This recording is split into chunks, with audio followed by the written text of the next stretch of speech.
Today we're going to be drawing some logs like this one right here. That's a nice 22-inch log that'll make great slabs for bar tops.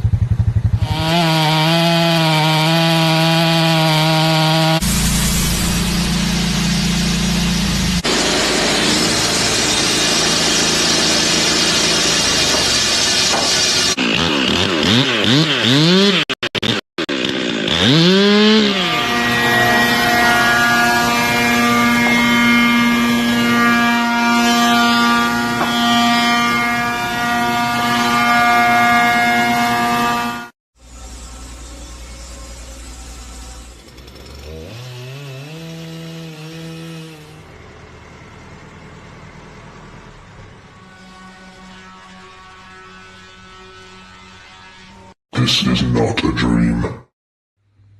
Ready, go!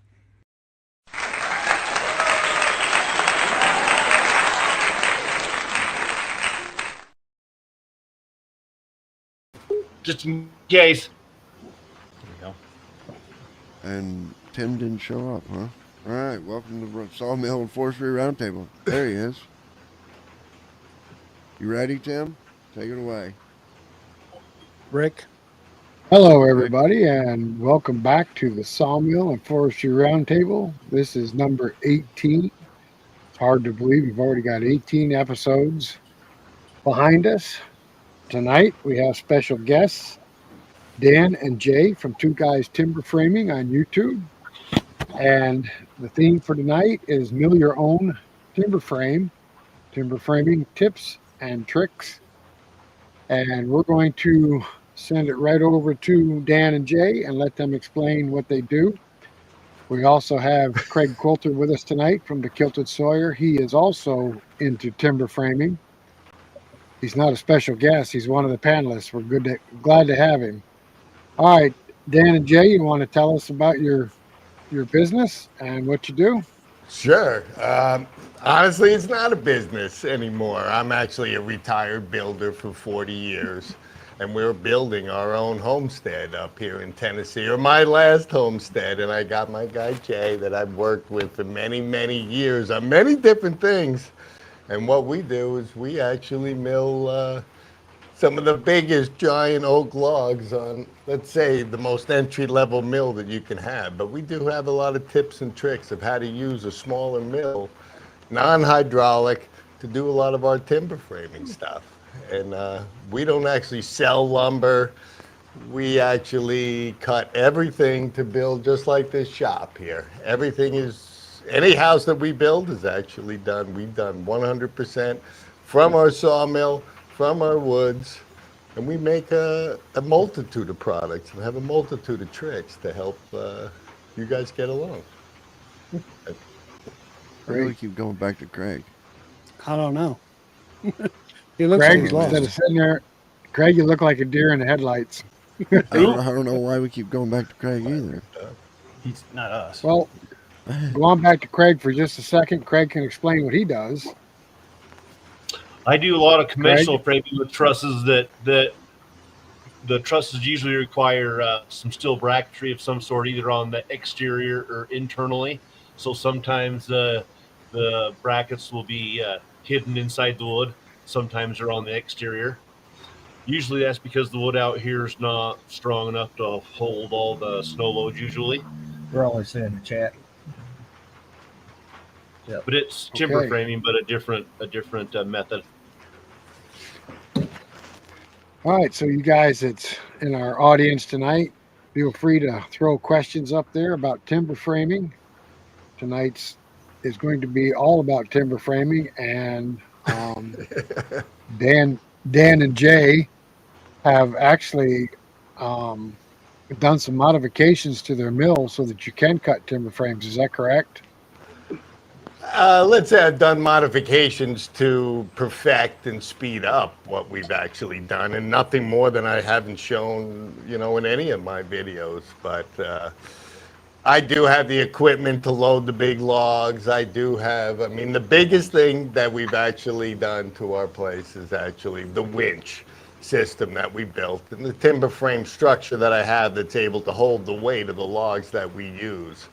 So the biggest upgrade I'd say is actually the number one would be the width system. It just saves our back. We don't. I mean, I have PVs. Don't get me wrong, but I don't use them.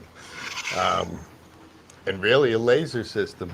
The laser system. And you make jigs for to make it easier to use the mill as it is. It's actually not modifying the mill, but we put a jig on the system to do the knee Correct. braces, so we can actually cut the Correct. tenons and everything and do multiples and things like that. And So we do cut tons of joinery. We just don't cut logs. We just don't cut slices of wood. I mean, yes, we do all that, but you know, the multitude of things that we do with the lasers, with the jigs, it's all to actually get our timbers as straight as we possibly can. And we've shown And having 4 eyes is crucial. having 4 eyes is crucial. Don't get me wrong, we run into a couple of posts, but hey. 6 if I'm wearing my glasses, but I try not to wear them. Well, I've done a little bit of it, and the stuff I've done where I've been using my mill, I would love to have another set of eyes from another position, so I knew There's no doubt. I mean, Jason and I actually work on both sides of the mill. I stay on my side, he's got his jobs on his side, and by us working together, and yes, having the 4 eyes, there's no doubt. Even if it's 3. He puts all the hard stuff on my side of the mill, though. So, I do the stuff, you know, jagging of the Yeah, log, that's all me. you know, that kind of stuff. I might pull out my tape measure and look at the laser, but I do hook up the winch. You guys aren't Okay, lifting so- light stuff either. I We've didn't hear already that. started to buddy. get. You guys aren't lifting light logs either. We're not lifting light logs. I mean, daily we'll put, you know, 4,500 pound logs on. And buddy, we have no hydraulics. You see that. Oh yeah, yeah. I mean, I honestly bought this mill when I retired. I'm like, hey, I'm going to hobby farm. I'm going to work in my shop. And next thing I know, we're building 12,000 square feet of timber frame. And I'm in Tennessee. How'd that happen? Yeah, how'd that happen? So, That's awesome, though. It's awesome. It's good to watch. Oh, good. well, thank you. Dan and Jay, there's a question up there for you. What is the best log used for timber framing? It depends on a lot of things, yeah. It does depend on a lot of things. I mean, most guys, I'm going to tell you, are going to use pine or, you know, Douglas fir. As far as the pine family is going to be the best. I have none of those on my property. Everything we have is old growth hardwood. So I have 154 acres here that we will have an endless supply of giant logs, pin oaks, hickories, chestnut oaks, white oaks, red oaks. So that's what I deal with here. And I'm just using everything that we have, but we're able to make everything from that, from the flooring to the pegs, to the frame, to my siding. I mean, nothing that I cut goes to anyone else. As I'm actually trimming down my beams, I'm actually cutting off 1-inch boards. Now, I don't buy plywood for the top of mine. I'll run them through our machines and we'll T&G them, and I'll have oak T&G for my roof sheathing. I mean, nobody has that. It's just very strong.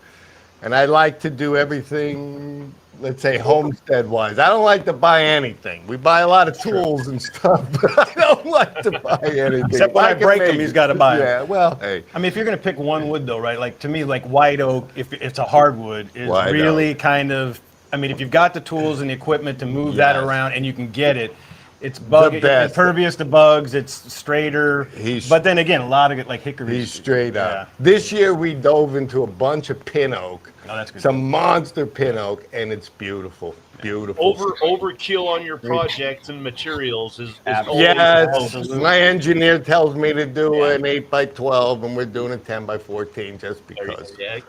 I mean, it's going to be a lot easier doing most of the cuts, as most people know. I mean, on pine or Douglas fir. I mean, you're going to, you know, it's going to be a lot easier on the equipment. Cuts are going to be faster, but I mean, there's nothing like that. You know, you get that piece of hard. You get addicted to hardwood. I'm going to be honest. You I mean, do. you do. So, And honestly, you could beat it with a sledgehammer, and you don't got to worry about does. dents. You know, so it lasts a little bit longer. It's got its issues. Don't get me wrong.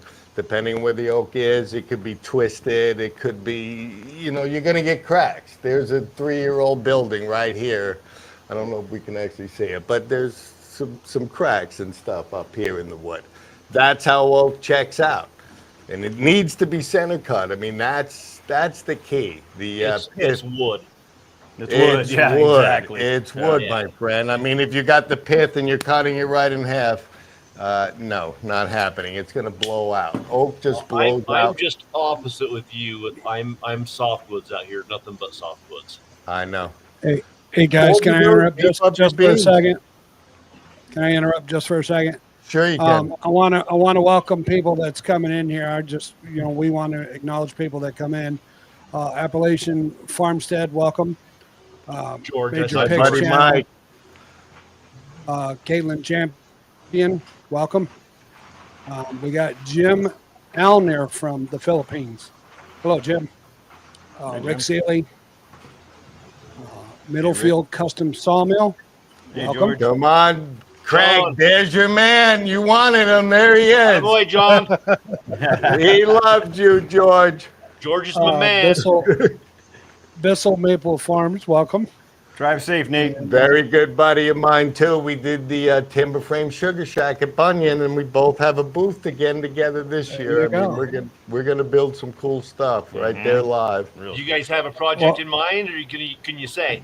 We do have a project in mind. We didn't get the final plans on, but we're gonna actually use one of my. We made a video today of the dovetail jigs that we Is just George got gonna for provide any dovetail materials? Is George going to provide materials? I Yes. hope so. I know George provides the labor on cutting us the beams. I promise you that. I think Nate is probably going to drop them off the pine. Those boys work together. They've been in quite a few videos together. So, very good. Hello, guys. Hello, James Voss from Lynn, Missouri. Hello, Welcome. James. Graham Ditchfield, welcome to the show, guys. Welcome, Graham. So Dan, before we get too wrapped up into everything, we have a little surprise for you guys. John Chapman, which was on here last month, he does. He's a big tech guy. He makes web pages and stuff. Yes. And he just texted me and said that he's made you guys, or he's in the works of making you a website. Wow. Okay. It is two guys timberframing.com. So he's just starting on it, so it's in the making, and he's doing. But I'm sure if you want to contact him and give him some stuff of what you guys do or whatever, he can get that website going for you. He's the one that did ours here for the Sawmill and Forestry RoundTable. And if you guys get a chance, go check that out. It's forestry and roundtable.com. Check out our new webpage John created for us. Okay. I'm sorry. Go ahead, guys. I just wanted to jump in there a second. Love it. Now you're going to have to hit me with where you want to go with the segment, guys. Well, With the what? here's where we want to go, right here. All right, so Dan, get a chance there. Just take your cell phone and type in twoguystimberframing.com. The site's already up. Take a look at it real quick. I think it's pretty cool. I just brought it up. Are we doing this live right now? Absolutely. Yeah. I just brought it up. It's already on. All right. I'm not as Kenbeck quick as Life you. and Craft. Welcome to the show, guys. Zach, I'm going to chop up this last name. McTeague, I guess. I'm slower welcome to than the show. Let's see. Dovetail Cabin Tools. Welcome to the show, guys. Jared, my friend. That's the guy I just told you about. He makes the Grab. Hang on. he just a makes sec. the dovetail This jigs. is worth a pause for a moment. We just had some fun And today. we did just have some fun today with these. And Okay. Perfect. Yeah. we'll get down to it, but he's a good man and he made a beautiful product. Yeah. Matter of fact, John Chapman, you guys are on the Sawmill and Lumber forum. That's his forum. Okay. Dan. I guess we'll So get that's to the you, one- buddy. That's the that's one that. Sawmillsandlumber.com. Yeah, he's the one that built the website for you guys. Very cool. If if any of our audience here has a sawmill that you are open to saw for the public, or you have wood to sell, go to sawmillsandlumber.com and register your sawmill and your address. This is the website that's launched, and we're going to try to grow this website where the public can come into this website and find a sawyer close to them. And we're kind of excited about this website. It's been up and running for a couple of years. But if you have anything to do with sawmilling, kilns, planing wood, go ahead and go to sawmillsandlumber.com and register your equipment if you're open to the public. This is a great website, and we're going to try to grow it so that we can get public awareness on it. That's a great idea.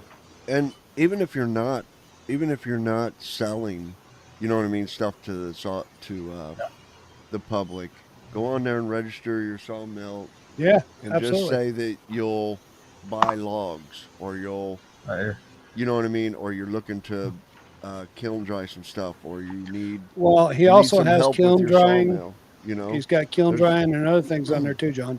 yeah. Yeah, if he you have told a us today sawmill, he's got you should be on 19 that, kilns, 19 kilns registered on that website now. Right. So Dan, did you find your website on the phone? Yeah, I'm actually trying to get back to a couple of guys that are hitting me up here too, fellas. I didn't know I was going to be the only stage member. Hello, Joe Main. So, Mike Held, welcome to the channel. Chris, out of the woods, welcome. Joe, welcome to you. What am I supposed to do with Good this? group of people showing up. Well, you don't Oh, have to absolutely. do it right now. I just noticed the hat that Craig has on. Just the way he said Rick, you want to read So- this one here? I don't want to chop it up too bad. Which one? It's up on the screen. Read it. Now, Yeah, the name. Sharik. Sharik Gadd is one of my guys as well. He's been Is running that? some of my Okay. carbides. He's learning how to All timber right. frame, and he's in the project right now. Thank you, Sharik, Awesome. for showing up, my friend. He's also got a YouTube channel. You need to Awesome. just check it out. Awesome. If you I've guys got are a- on the, go ahead. I've got a question on timber framing. I don't know. That's why I want to ask. In North Carolina, I know what it is. What's your process in different parts of the country of getting approval through your county permitting? Here in North Carolina, you can't just build a timber frame. You have to have an engineered print. And if the engineer says, you want to build it out of white pine and he tells you the dimensions, you're done. You can build whatever you want to build. The county can't bother you. Correct. So actually, almost everywhere we built, Tennessee is beautiful for their permits. I don't want to say it. I mean, he saw my foundation and offered me a job that day, and I said, hell no, my friend. But the standard procedure for that is just exactly what you said. When you do a timber frame, there's several timber frame engineers throughout the country. You get your frame engineered. What happens is it overrides anything that the county does permit level. Yep. And the reason is that all of the IBC codes are actually, Why did we get Craig up there? I don't know why Craig's there. I don't know. He keeps coming up Keeps every time. popping up. But all of the codes are really based I'm on doing conventional framing, and we're not doing that. So they don't have the knowledge. 90% of the inspectors come and just shake their head when they see what's going on here. But your engineer stamp really rides right over That it. don't work. Certain It's not in their code places, book. They can't do anything with it. well, certain places you might have to get your wood graded. Honestly, 99% of the plans that I'm doing here on my place are engineered for pine. Once I put oak on it, I'm 10 times as strong. Means nothing. So it is a little bit of hoops, but it's not really impossible. Well, that's what we normally tell our customers if they're wanting to use some of their timber or mine in their house is, look, before you get your plans to the building inspector, have your engineer draw in what you want to use for as raw product. And once it's on that plan, You put it in the house. They won't bother you. They can't. bother you. They will not bother you. Actually, when I first moved here in my first, this particular frame here I got a permit for, and I just drew up the plans. I met with them, told them what I wanted to do, because there's a regulation in our counties, and which are in most counties, is that you can't use rough cut lumber in a house. Well, this is what will override it by doing timber framing or some sort of cabin, log cabin, dovetail cabin, any of that. Yeah, we're the same way in North Carolina. You can't use any of the product I produce in your house unless you're building the house and you're the contractor. That gets different too, and I'm always the builder anyway, the homeowner builder. So whatever happens, happens. You know, it's hard. With a homeowner, you actually have more rights than you do as a contractor. But I always tell them to go through your engineer, whatever you want. Yes. Have them put it on the plans. Yes. You're safeguarded. Yes. And you're right. I mean, why would you not? You know, is it an expense? It's an expense, but there's expenses everywhere dealing with this. I'm currently building my house right now in South Mississippi, and the if you're building out a rough cut, just regular framing lumber, of course, not timber frame, you have to use full size wood. So I mean, a full 2x6 is what my house is framed in, and that's the way it goes here. And they didn't make you grade it. No. Certain places in the country, you know, I think where you guys live, Eric, you're up north, so you're out of it. You go down into Asheville or somewhere down there, you might have a problem with inspectors, you know. I've heard of people in more populated areas or more regulated areas, let's say. Yeah, that's a nice way of saying it. Yeah, that's the only way I could.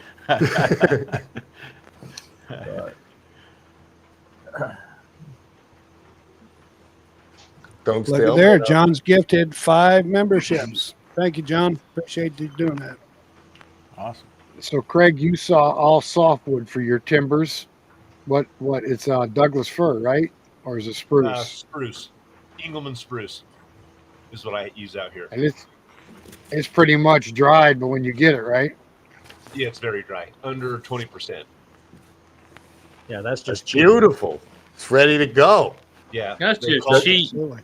That's cheap. I know. Look outside here. It's been pouring rain all day long, all week long.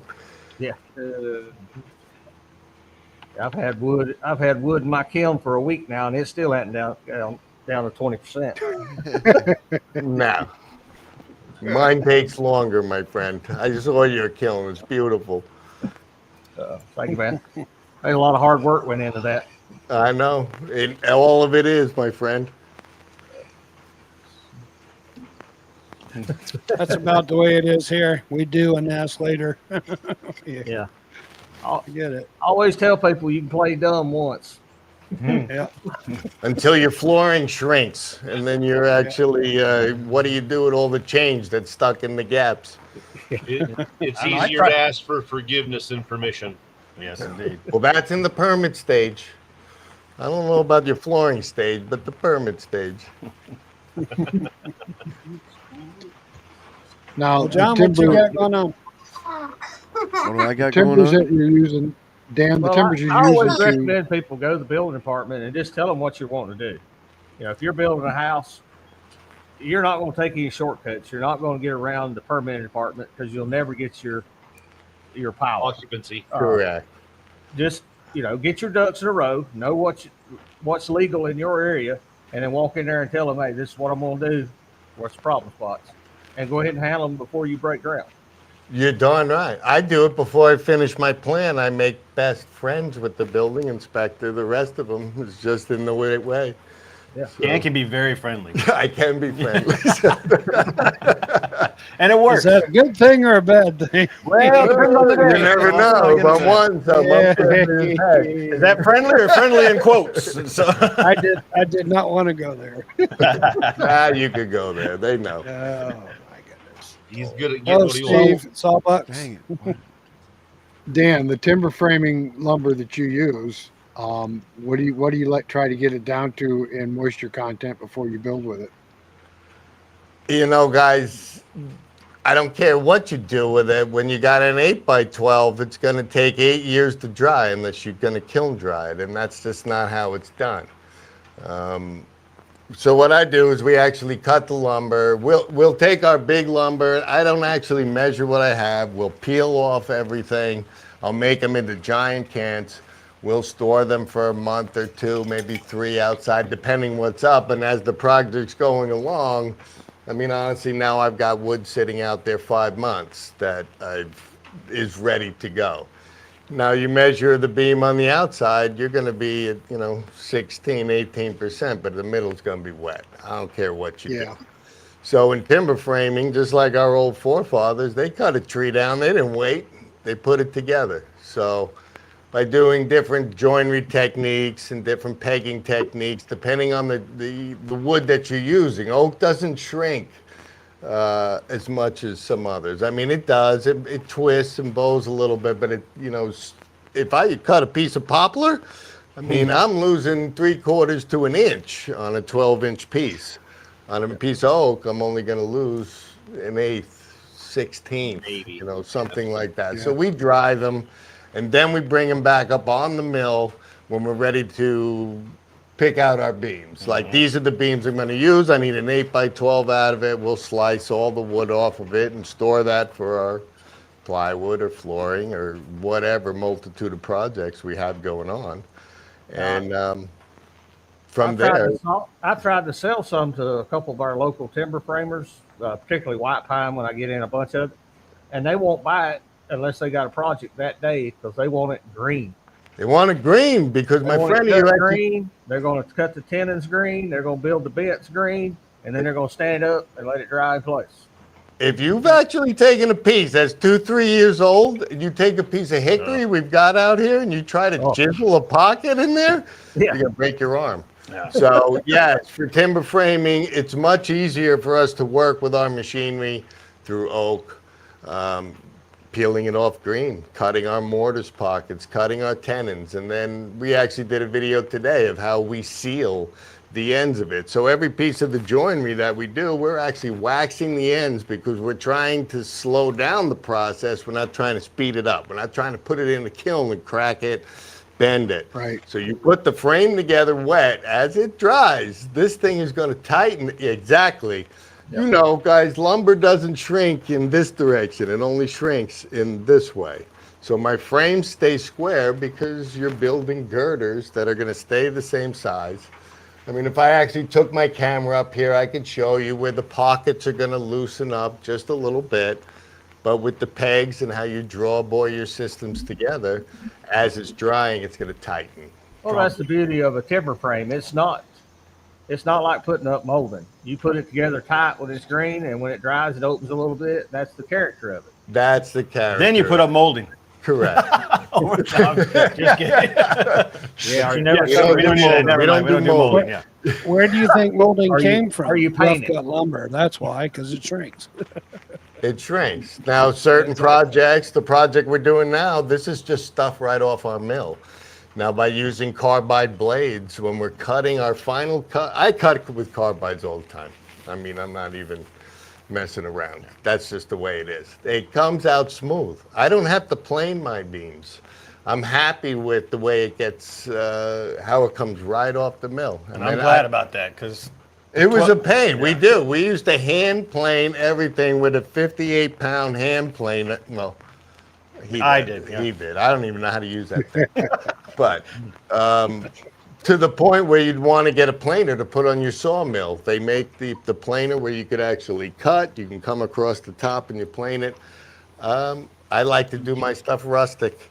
So by cutting with the carbide blades, everything's flat. I don't have waves in my giant beams, so which cause problems when you're making joinery. You know, you want to put a knee brace in, I got a wave in the board. Now I've got to manipulate that knee brace to fit that wave. Hopefully that makes sense. But I can see Craig out there cutting 36-foot beams and planing them. Yeah. I mean, it happens, and a lot of guys do. I mean, you could actually, you see a lot of these timber frames, and everybody's putting them together, and the joinery is completely perfect. you need to go back 10 years later. I mean, the joinery's still perfect, but everything shrunk. It moved a little bit.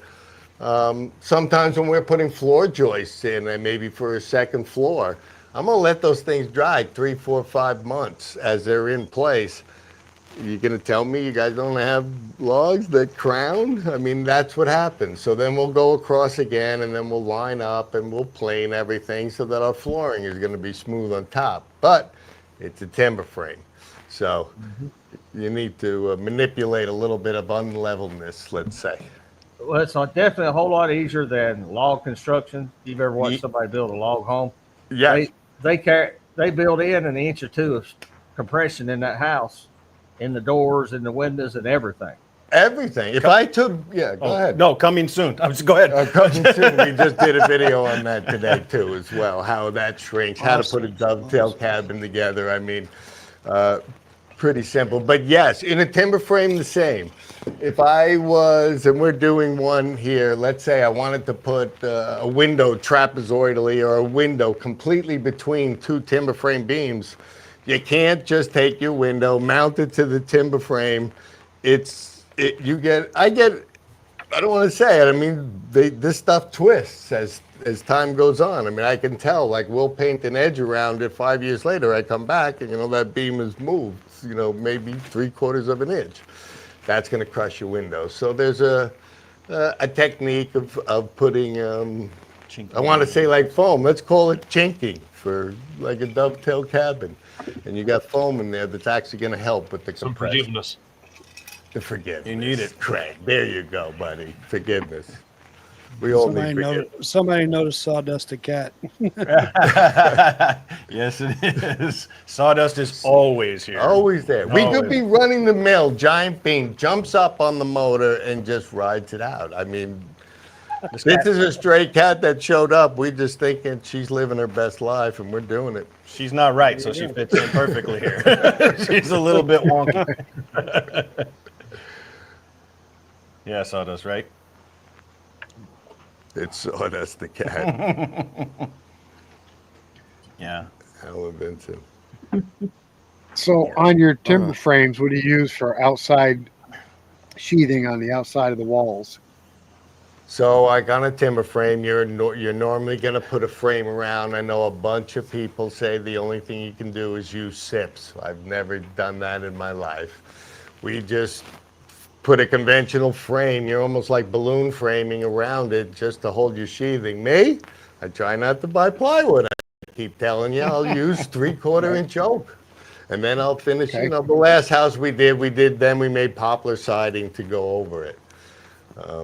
So it's really the same. So you could use rough cut lumber to go over your timber frame, to actually go around your timber frame if that's what you want to do, because it's actually not even a structural element of it.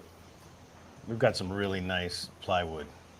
We do One have- ply. we do have some nice 3/4 inch plywood. oak to put on. Yeah, that's a pretty nice roofing substrate. So. I mean, we made our cabinets in the last house, and it was just all cut-offs of things that we did. Every one of my cabinets is made out of 3/4 inch oak pieces, and they weigh about 1,000 pounds a piece. You're like, holy Oh, wow.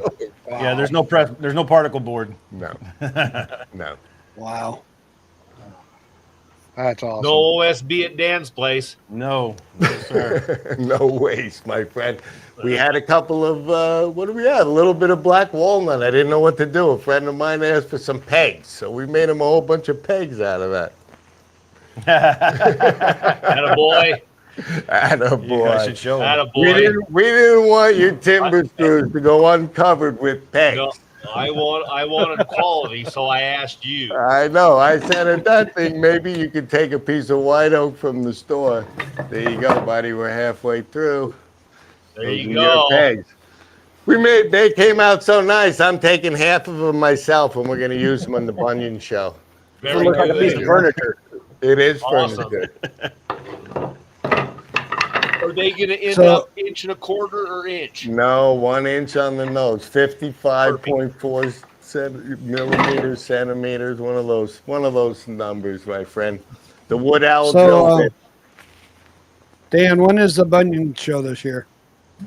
I think it's Any idea? well, I know it's the first week in October. I want to call it like the 3rd or 4th. It's pretty early. Third or fourth? Yeah, it's the first weekend Okay. of October. Yes. First We week didn't in get to October, that. okay. Yeah, thanks, Alan. That hickory flooring, man, that was something. That actually it made me a little teary-eyed. I'm not gonna lie. It is. It came out really nice. is beautiful wood to work with. I'm sure Eric and Matthew, you guys got to get a lot of hickory over by you. Yeah, Hard. all that right there behind us is hickory. Yeah, Yeah, so you know, I man. knew it, boys. That's what we got to do this week is run all that for T&G's wall boards. It's hard. I love it. I love it. I love it. I love It's it. a great wood, though. It'll ruin your blades, but it's good. That's why we use carbide, because you got it. Oh man. Yeah, all our winding molding tools are insert carbide. Okay, yeah. So you know. You're not gonna run high speed steel on that hickory for long. No, not for two. You get wavy and you know what you got to deal. Then you're planing before you put it in your machine. Yeah. I've seen your machine. It's nice wood, though, man. It is nice. Yeah. Wood. Yeah. You can come down and help feed it one day. All right. So what, you guys want to swap? Because I'll let you run it through the Woodmaster. It might be a little different. That's the kind of finish I expect out of our winding. Yeah. Nice. It's just short of a sanded finish. It's excellent for wall. It If won't. if you're doing furniture grade, you're gonna need to sand it. But for putting on a wall, that's I what don't. want. I don't sand it when we put it on the wall either. We make nothing but wall cladding as well. All the insides of the timber frames or something. If I get a piece of cherry, I like it. We get some cedar. I don't have a bunch of it on my property, but I that's kind of extra try to make deals. piece of together. walnut. You guys That are is very walnut. close to the shop. We have a very similar shop. You have just different color machinery. Right down to just blowing the dust right outside in a pile, my friend. No messing with that. Yeah. Well, that makes it so much easier. I know. One day I want to have a bin to put it in to separate it, but it's not today. No, I'm actually just leveling out property with it. I could care less. It's soft to work on out by the mill. We're outside. I got a gully. I dump it in. We're turning it into dirt. There you Yep. go. Be Yeah, good we use it for padding on the assembly table, so we put it all around do. the assembly table, so you're dealing get- with that weight. It helps on your feet and your back and It's everything. easy to level yeah. out. I've got it perfectly leveled, 4 feet of it right around my mill. Keeps your toes nice and soft all day long. He ain't got to walk that much anymore. Well, he's All got right, guys, two. I still I got a got question up there. I get to ride the stool. Not me. I got don't, a George. question. I do not use carbide blades in my plane. Actually, am I lying? I don't know. I don't You know know. what those are? Which one? When you get a helical head, you know what? You always come up with the hard questions, George.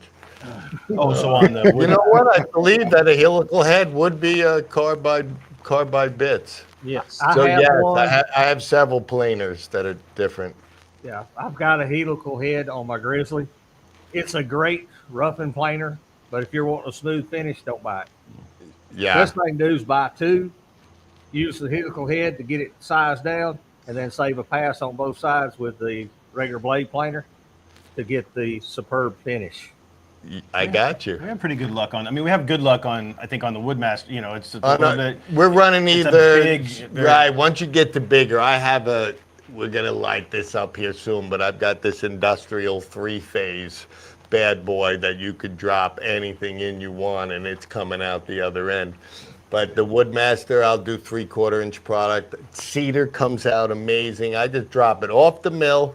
We're gonna, after we dry it, I'm gonna run it through my rip saw, get everything perfectly straight, drop it through there. We plane, cut 3 sides, 1 pass, and it's beautiful. I have the 721 with the Super Pro pack. And I like it. I'm the 25, so I'm just a little bit bigger. Yeah, I got the helical head. I mean, it does a fairly decent job. The It drier does. your wood is, the better it turns out. Correct. I experience a little bit of striping every now and then, but if mine- it's wet, I haven't found a machine with the 4 inches on the end you're planning on cutting off. right. I don't, you I don't might get. buy- we don't fight the snipe, we just end up with the line, the length of it, because the little carbide cutters, if they're a 10,000th off, you're going to get a line across. Yeah, that's what I was talking about with the striping. It'll be, some boards do it, some boards don't, but I have noticed with the dryer boards, they tend to do, you don't have any tear out or nothing, but I do mostly pine, most of y'all know, and it's around the knots and stuff that usually when it grain changes or whatever, that's when you get that tear out. If we're running rustic hickory flooring, I mean, I'm not going to lie, there's some points where we get tear out with our, you know, the way the Woodmaster runs. I mean, you're really running two routers on the edge. Right. That's part of the game, right? It's part of the And game. you lose some teeth. You know, you get to hit those knots sometimes. I mean, running walnut or hickory through there.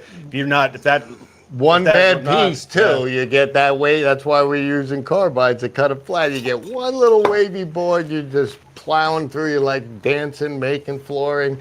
Next thing you know, you're changing, you know, blades because something happened. Yeah. Can I ask you another timber framing question? It popped up here a minute ago, and I had the same question. What's a good rule of thumb for figuring out your posts, your spans? You know, whether you need 6x6s, 8x8s, 8x12s. Is there kind of a formula you're using? You start by 18 by 18. Yeah. And then you go down from there. Whatever it is, it's bigger because when we look at it, I'm like, beefier's better. That's all I could say. There's calculators out There's there. definitely calculators out there. I mean, it's hard for me to just go through a list of what the spans would be. Every piece of wood is going to have a different span. Every size is going to have a different span. I mean, by the engineers have their book. Yeah. They have. There's actually books everywhere that gives you common timber frame sizes. You know, by species of wood. So you could actually engineer your own one, take it to your engineer and have him sign off on it or make any changes. We're going to charge you the same, so you could do a whole bunch of reading or you could just send it to him. And then after a while, you know, after a while you're like, hey, I don't have a problem with an 8x12, you know, running 16 feet. You build yourself a shed. I mean, Can you put the comment from Dave Malarkey back up? I missed that? Which one, Andy? David Malarkey right there. That one. Okay. Oops. Sorry. There we go. Go ahead. So this is basically saying codes gives you prescriptive methods. Is that basically saying that you can, if you're within code on this, you can substitute an engineer's specs? When do you need an engineer to approve?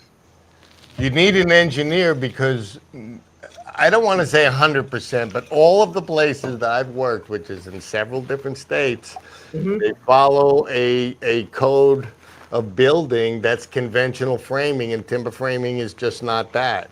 Right. So, and they're not trained to come out and inspect timber frames. They might be able to read the plan and go, all right, he put a joint together. He's never going to know if that joint is tight or right. Yeah, you can't substitute a 4x12 for two 2x12 pine pieces of wood without an engineer stamping it on the plan. I wouldn't. Right. So, yeah, I mean, we design our own stuff and we kick it out. Yeah. We had a customer deal with that. He had an 8x12 pecan spanning 5 feet. They made him tear it down because it wasn't on the plans.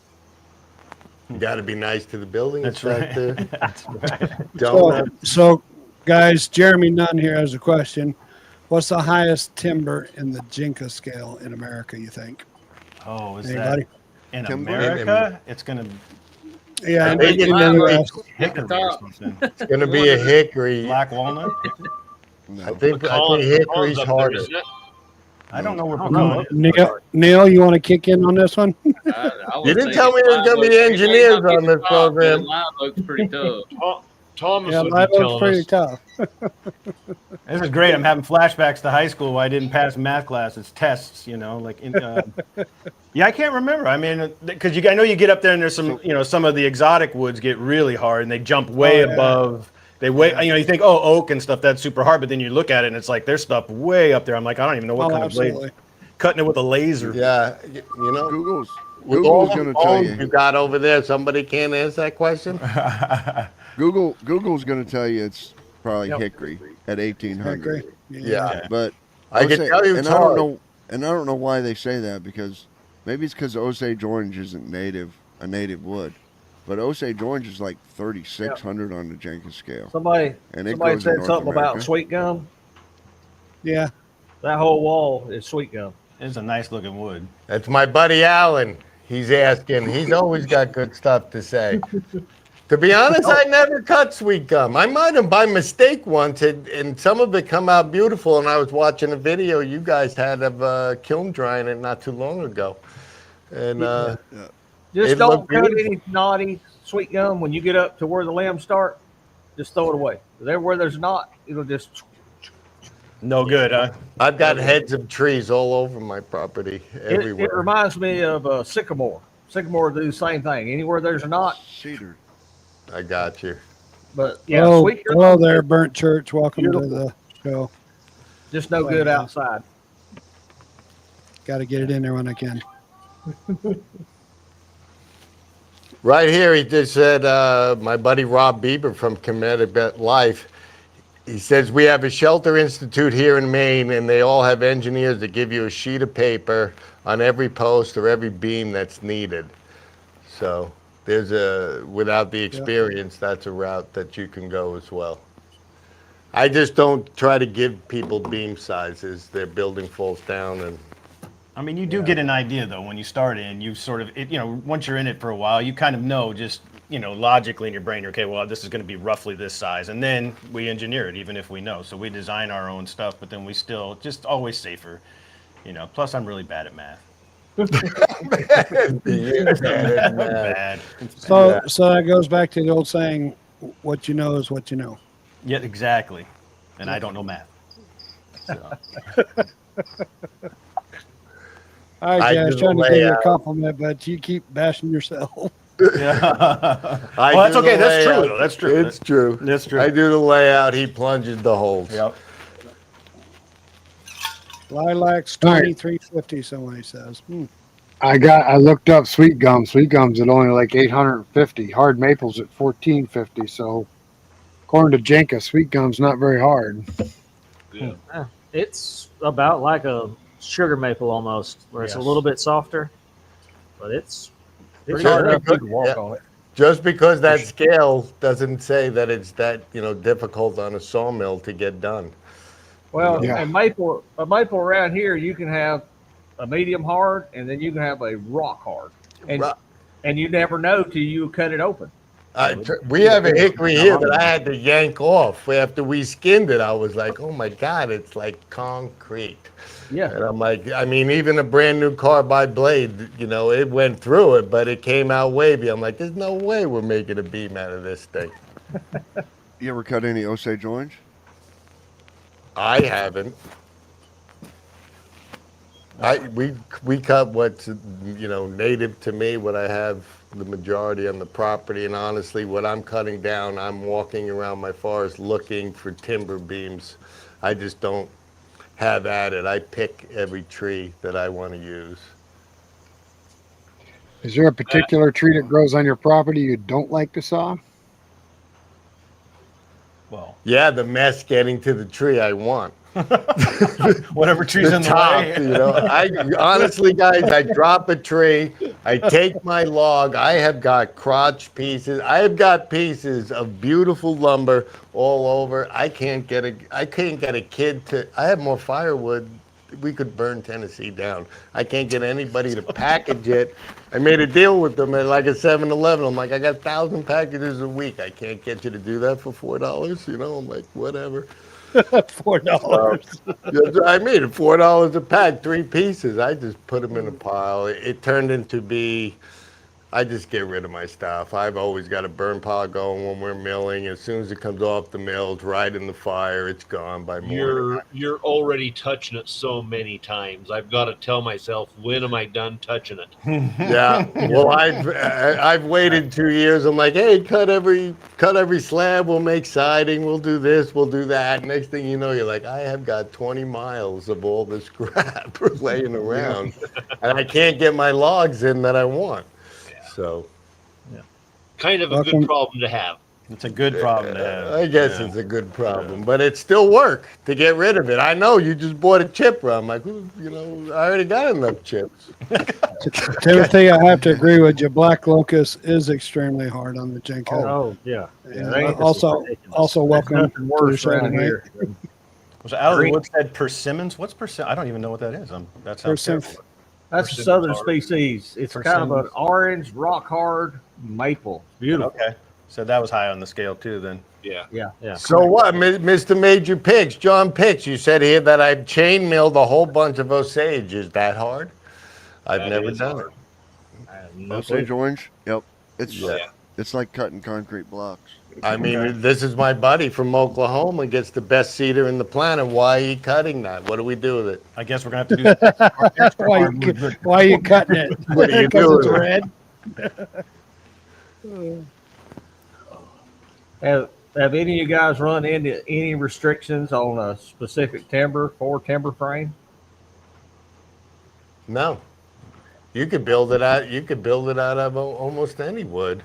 I mean, if you don't get completely ridiculous, with lengths and things like that. The biggest thing with timber framing that I find is that everything that we design, I'm like, I need 22-foot beams for everything. So, I lose, I want to say 25%, but it's probably close to 33% by the time I've cut them, I've dried them. Now I'm looking at my beams from my frame, and if it's bowed, it's crooked. I don't want to start out with it bowed or crooked. So then it'll get cut down, and it'll get cut down. So you start, it's much easier if you deal with some reasonable lengths, let's say. Yeah, we're not going to do that again. Nah, everything's Right. going to be Got a question. 32. Got a question here. Draw boring your big knee braces, one peg or two? Depends on the knee brace. If you put one peg in, the actual knee brace itself has the, I don't want to say tendency, but it can hinge because you're actually on a rock. So say it dries up a little bit, building, wind, it could hinge on you, move a little bit. We're almost always two. Only on a small. These big ones on our big barn that we've got going on here, we're double pegging every one of the knee braces, triple pegging on most of the other, like 10 by 10s. We did singles here, so. We did do singles. Structure. On a smaller structure, that's you probably can't see it, but a single peg is still pretty. Dan, somebody wants to know if you ever used Eastern hemlock to do framing. I have not, but I don't know why you couldn't. I built a log cabin. I'm living in a log cabin built out of Eastern hemlock. I don't know why you couldn't. No twist to it or anything? It's all good? Oh, it's all good. It kind of looks like a pretzel. So we got Just a little bit of rock salt in it. Hey. The biggest problem with Eastern hemlock is if it dries, it's hard to pound a nail into it. It gets really hard as it dries. Okay, kind of like same locust. way. If we have to do locust. a timber frame screw into it, we'd need to drill a hole for it, and we lose a lot of drill bits as we're drilling, 12-inch holes to get a screw. Not as bad as locust. Locust is the worst. It might not. I don't know. None of it. To be honest, pine is pretty simple. You don't really need to drill a hole in it. You could just hammer down and get it done. Cedar cuts like butter. That's what I was thinking, Alan. What are you talking about? Honestly, the roughest thing in blades I've dealt with cedar. I've never I had don't that. know. We've cut some Eastern red cedar, and some of them were pretty hard. We get some waves. We've had some waves and some seasons. It was dead and dry, but it still was pretty hard. Yeah. The worst problem we have with cedar around here is it gets a little bit of heart rot, and the black ants get in it, and they'll haul that dirt up in it, and you're dragging your saw blade through the dirt every time you're cutting it. Yep.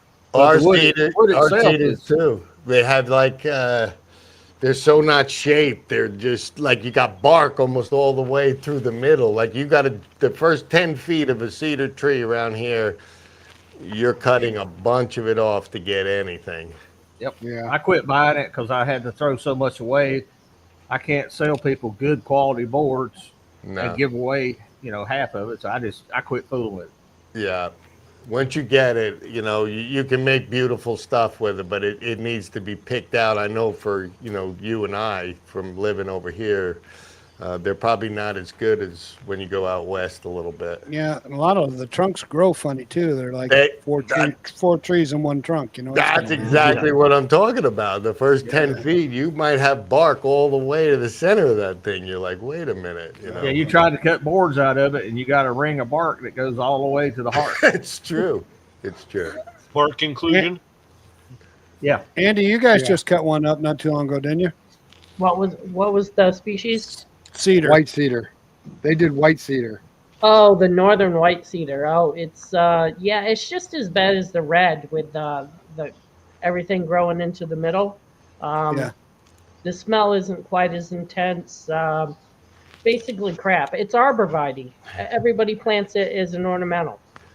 Yeah, gotcha. George is definitely right too. The sun-dried white oak cuts like rock. Yeah, soft rock. I'm with you. We cut a lot of white oak. I mean, I do love it, but if you let that thing dry, it's hard. You know how to overcome that? How's that? Add more horsepower. I know, buddy. Oh my God! We're entry-level mill guys. We're just playing around. Our 35 really struggled with dry white oak, and we're running the exact same blade, just an inch and a half instead of an inch and a quarter. Now you can't fly through it like you do pine, but horsepower makes a difference. Yeah, there's no doubt. The speed. I actually need more speed on my mill. The blade speed, definitely more horsepower, but I can show you we can get through a pretty big log with that thing. The statement up there now with the ring shake, that is absolutely correct. Yeah, Eastern hemlock can have ring shake, but you can normally see it when you cut the tree down.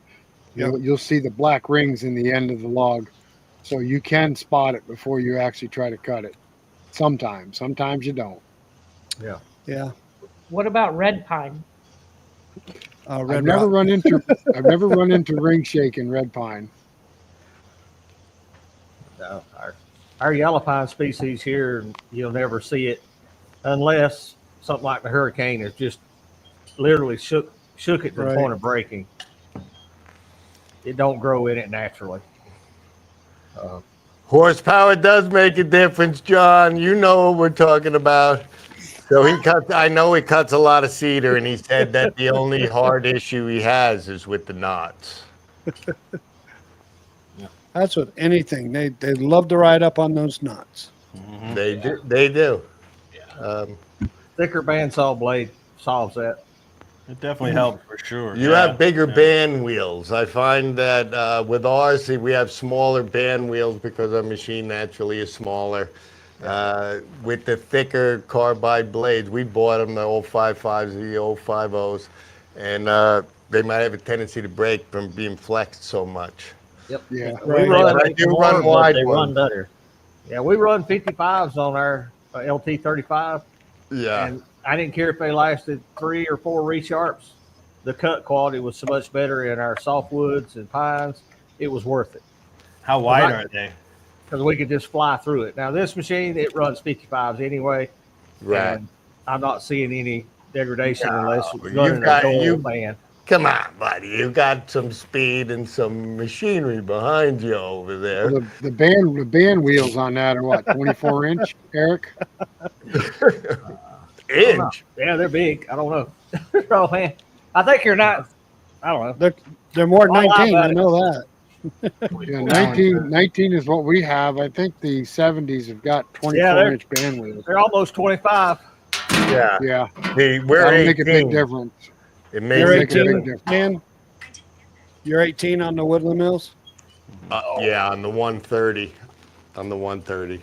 Gotcha. So they're kind of small, and actually, if you go down, a lot of my guys have the smaller Woodland mills. The band wheels are getting smaller. Yeah, they're 16s, I think, right? It could be. I only know because I had to change mine and I measured it. That's about it.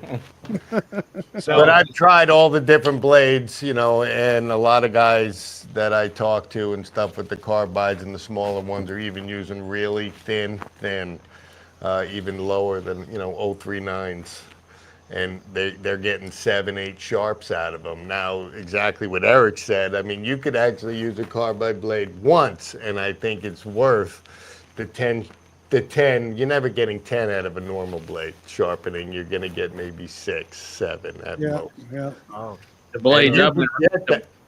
the blades I'm running 35, we were getting upwards of 10 on my- resharps.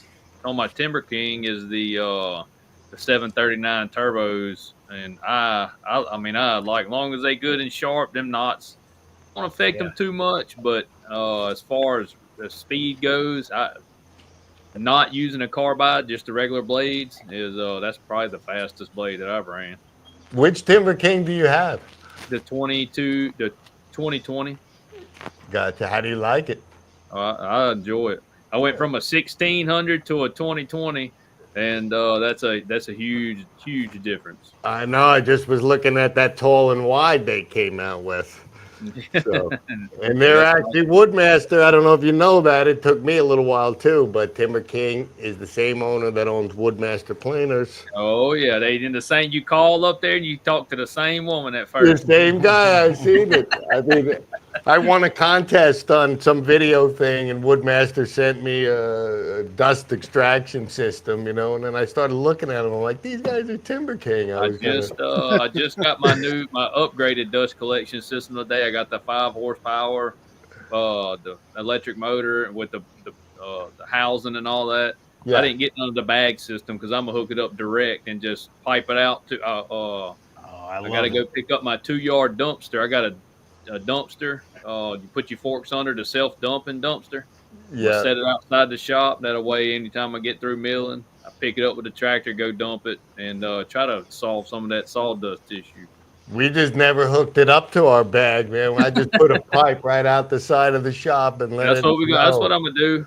Oh, but That's Tennessee snow for you. The my neighbors friend. hate it, and they're a ways away. That thing just shoots On a out of good there. day, we're leveling property. If I'm having a bad day, I'll just stare at it while Dan's planing something because it's just shooting everywhere. Oh, that thing's powerful, man. That thing. Yeah, I the want to best put it thing. to that dumpster and try to keep it contained a little bit, Yeah. and do it All that right. way. We got another question up there. What made you get into timber framing? Me, life. I was a builder. I mean, I don't know. The 40 years we've been messing around with this, from buildings, you know, to the end. My dad has been a craftsman his whole life, so I've been on job sites since I'm 6 years old. I mean, this is all In I've your ever- blood. It's in his blood. It's in some blood. And he dragged me into it. Yeah, No, so I mean, I gave him blood. Yeah, exactly. Dan and I worked, together in Arizona too, designing houses, and he's a builder and designer, and I designed houses with him and did all that 20 years ago. We started 20 some years ago, and so this just was one of those things where I guess it was a joke that we both, hey, come on out here to Tennessee. I got this property. Let's build some stuff. And I moved to I'm like, Tennessee. yeah. I moved so to Tennessee to retire. Bought a big place on the lake. I was fishing every day, getting fat, sleeping.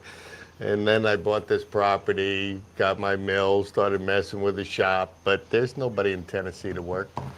Not a word. So the joke he had was, I was like, hey, come on out. Which I know Jay is not a carpenter. Didn't work for me 20 years ago as a carpenter. He worked in my design portion of my company. And he's become one hell of a carpenter, finished carpenter here in the almost 3 years that he's been there. Yeah, So- you can tell you guys have worked together in your videos. Well, we're friends to begin with, and if we're not gonna have fun doing this, we ain't doing it. We'll just build and be miserable, I guess. So, Each other. so Dan, we have a new guy came in. Greg, welcome to the show, Greg. He has a question. I make all my bowls from green slabs. Don't you guys mainly use green for your timber frame? I do. Come by and come. I have so many cutoffs from logs. I was like, I need a bowl guy to come here and just clean up my yard. Take all the oak you want, my friend. Bring a big trailer. A big. I'm burning. If they're not long enough for me to make a timber frame peg, but I cut off so many chunks of wood because I'm only looking for cants. That's really what I'm looking for. There you go, Greg. All your bowls you could ever ask for. All the And bowls every you sawyer knows you cannot keep it all. No, We try though. I do try. I'm tight like that, but I try. But I got to make another building. Yeah, you can't save it all. Sometimes you got to let it go. That's right. Even though I want to make a bowl, I don't need the 700,000 blocks waiting for the time I might make a bowl. I think that's a little down the list. Bowls, I love it. Love to. We would love to do furniture. We got a few things we got to do. We need a countertop first to put the bowl on. Right now, we're just been framing. Yeah, get a roof over your head first. Yeah, and that's a problem out here. We work outside. I mean, that's just the way it is. My mill's outside. My framings are outside. So, Eric, you guys know we rain all the time. All right, so we got a. I'm sorry, we got another frame span. Yep. My man George. Longest timber frame span. Well, we break them up. But This is where math comes into play, Jay. What's the longest timber frame span that I ever did? So the question is what? The span of From post to post? From post to post, or span Post to from post. end of building to end of building? Because I'm going to need my calculator. Post to post. are you talking about lapping? Like is that like a span where we lap them though? I mean, Yeah, post to post, I would imagine, guys. What's that? Post to post, I would span, imagine. Post to post. Right now, we're doing one that's 19 feet. It's going to have a second story above it. So your span post to post is one thing, but my span between my knee braces is another. So you get a bunch of structural, let's say, help with that knee brace. And even like my mill setup, my knee brace is what's holding up my winch. And I could rip. We literally ripped I don't even want to go get it, a 12,000 pound pulley off the roof of my building, and my building never moved, snapped the metal of this winch. Wow.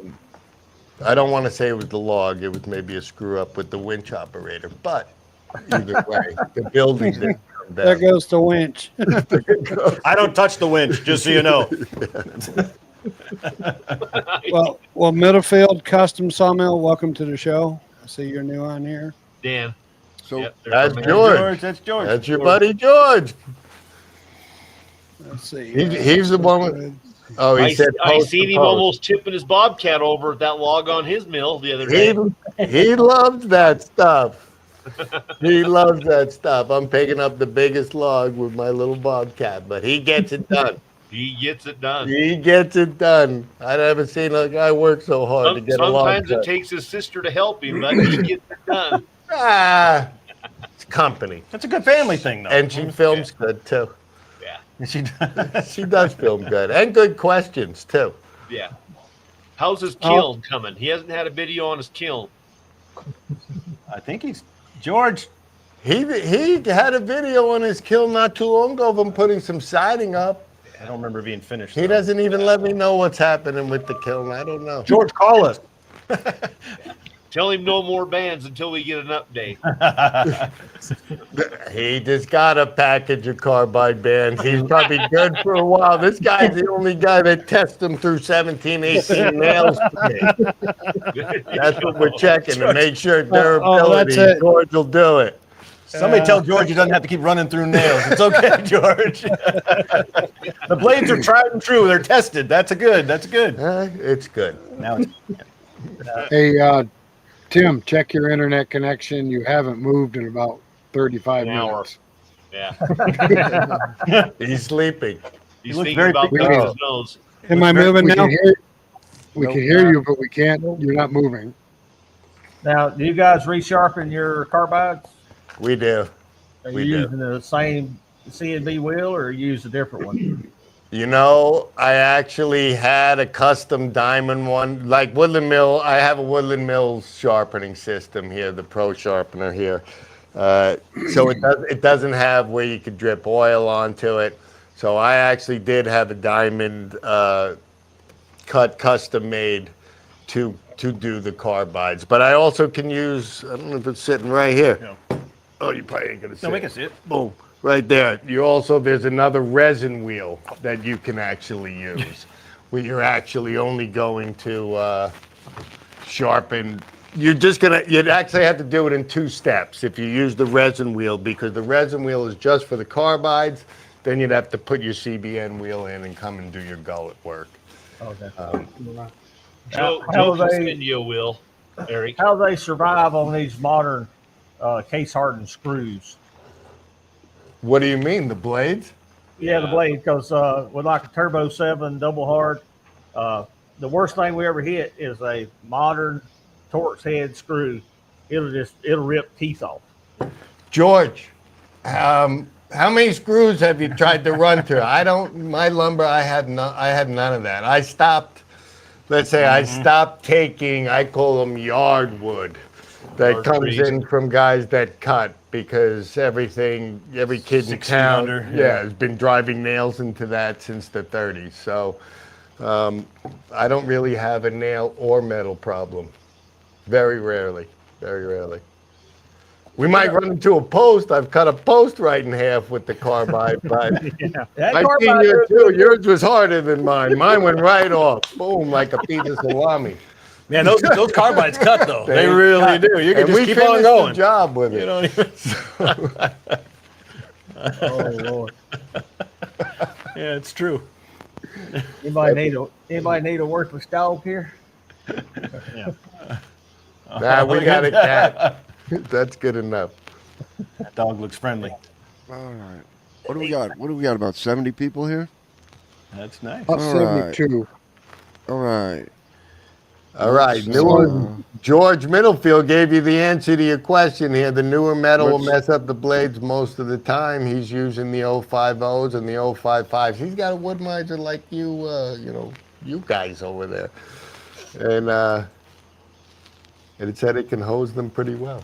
So I don't know what hosing means, but You take it off, and there's 3 feet of teeth that are flat. You just break it and go get another one. there you go. Yeah. All right, so real quick, I'd like to throw that website out again because we've got more people that have joined us since earlier. If you own a sawmill or a kiln or a planer, go to sawmillsandlumber.com and register your sawmill or your kiln or your planer with this website. It's a growing website. It's going to go public so that people can find your mill or your kiln or your planer for services. Like if somebody's got logs and needs sawn, they'll be able to go to this website and find your mill if you're close to them. So it doesn't cost anything, and it's a great service that we're setting up. It's being set up by John Chapman.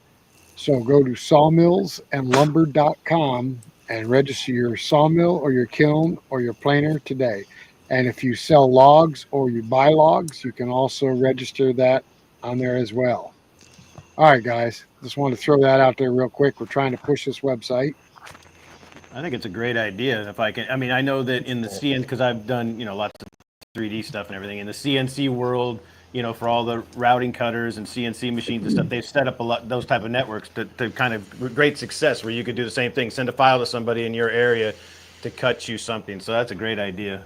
I think it's a wonderful idea, and it doesn't matter what kind of sawmill you have. It doesn't care what brand you have, but it just registers your sawmill or your planer or your kiln, or if you buy or sell logs, just put it in there and register it, and that way the public will be able to find you, or other sawyers will be able to find you as well. Glad to have you back, Tim. I think that's cool. That's a great idea. He's moving. Okay, moving. Yeah, I don't know what the deal is. I hardwired this damn thing into my Wi-Fi, and I'm having more problems tonight than when I was running off of Wi-Fi. Give me something good. There you go. That's better. It's weird. Dan, Dan, did you ever look your website up on your phone? You know, I didn't yet. Do you want me to do I that? did. He did. Just keep that. I'm not that quick. Great. Yeah, I think it's great. I did. I bet it does. You know what? I'm going to do that for you. He just put it up. I can't believe it. It's already looks pretty good. Did we sell anything? Is what I got to know. Let me know. Yeah, what do we have for sale? What are we selling? What are we selling? We don't sell anything. See, that's something that you have to get with John Chapman and discuss with him what you want on. Maybe you're looking to sell advice. What? I thought we were giving that away for free. Should I say free? Can I say that? No, What are we selling? giving away advice. No, I give that That's away. free. It comes out every Saturday, whatever advice I have. Are you a TV hound today? I like that dog, Eric. And So Eric, how you like the LT70? You've been running it now for what, a couple months? Yeah, we're learning to love it. Had some growing pains, but We saw the video. yeah, That was kind of painful. it was a challenge. Those roller wheels are more expensive. But Did the now high I speed- wouldn't want to go back for the speed, the precision, the computer, and the laser. Yeah, he doesn't do math anymore. He tried to do it by hand one day and it didn't work. Yeah. oh, you're my kindred spirit. But I don't do math. I know it's out of the realm of most people's budgetary thing, and it was out of the realm of ours for many years. But if you're trying to solve production, now, if you just saw it for the fun of it, and you can do what you need to do, stay with what you got. But if you got to go production, size matters. And hydraulics is the biggest thing with that. Yeah. I don't Unless know, you but have I to touch typed it in my better. How's your hydraulics flow with that electric? videos. It's fast. I got it. Is it? It's from 0 to 100. I'm running at about 70%. It could be faster. And they're still too fast at times. Yeah, you have to be so precise with joysticks when you're moving your log clamp up and down because it'll go wow. It unlike hydraulics, you guys have got hydraulic bills. You can feel the flow when you're using joysticks. You don't feel it, you see it. And the time you see it, it's already Too late. moving. Yep.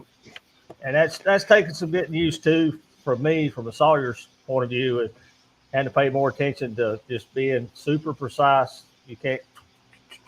If you tell it to move, it's moving. Something's going somewhere. That's me. Sharik, I think Jay's got you running. I think Sorry, Eric. Tariq said he took the second semester of Algebra 1 4 years in a row. I'm like, that was me in French class, too. My last name's Francois, so go figure that one out. Yeah. I do see the website, my friend. I actually thought I kept pulling up my YouTube page, but it looks good. I will contact him. No, don't feel bad. I took English twice in the same year. I didn't mean to interrupt you. I just saw that pop up. I was like, So Neil, what's going on new in your neck of the woods? Anything? Man, I'm just trying to get my house done and take that off of my shoulders right now. I'm about 80% done framing on the inside, and then I can get back to milling again, which I still have a pretty good stack of wood I need to run, tongue and groove and all that stuff, a few orders to fill, but the house is on my back right now. Size matters. so, yeah. What do you build? Because I don't know. Do you mind just telling what you're building? I'm kind of curious as to what you're building. It's a regular house, I guess. Slab on grade. What's that? Slab on grade. Yeah, it's just everything stick built. Cypress on the outside, 1x12 batting board. I've sawn everything for the siding, the framing wood. I've done everything. I plan on making some hardwood flooring for upstairs and things like that. It's pretty neat Nice place, vaulted ceilings. I've cut all the posts, everything I've cut for it except the plywood decking. So are you doing nominal, or do you do like, is it like a 2x6, a 2x6? Yeah, a 2x6 is a 2x6. Yeah, I got you. Okay. Yeah, that makes a difference. Wood. It does. Makes a big difference. Yeah. It does. And that dried pine, I know it's just pine, but that you crank that framing nailer up, and some of that wood, but some of them boards are super tight grain. You have to finish nailing that nail in with a hammer. Yeah. That framing gun won't even shoot them all the way. No, we use ours too, and that it seems like the pitch dries or they get hard. Oh That's yeah, why they I get sell real screws. super hard. Same with fruit. Bam, bam, buddy, you're done. Cool. Sounds good. Thank you. I was just kind of curious. That's, It's So different. Craig- It's different for sure the way what we're building for around the area. yeah, and you're building it and you're making it yourself. I mean, that's the cool. Sure. I mean, where it's coming off the mill. I mean, Exactly. that you can't beat. Yeah, that. it's I mean, different for sure. There's a little more handling in that rough cut lumber. You might have a blade wave or something like that, one spot around a knot, and you know what I mean. You trim that off with the skill saw before you put it up. It's typical stuff like that, but Satisfying doing your own work. That's right. You're also not throwing away a bunch of boards you bought that are all curved. Yeah, no doubt. Cutting That's down the exactly block. And Building your own house will make you a better sawyer too. there's no Oh doubt. yeah, Using your own and a better material. carpenter. You get a different appreciation for actually building when you actually go and cut the tree. Then you put it on your mill, and then you've dried it. I mean, you've touched that piece of wood so many That's times. right. Yeah, I need to put an update. I was putting updates pretty regular on the channel. I need to do an update because we have been so far since I put an update.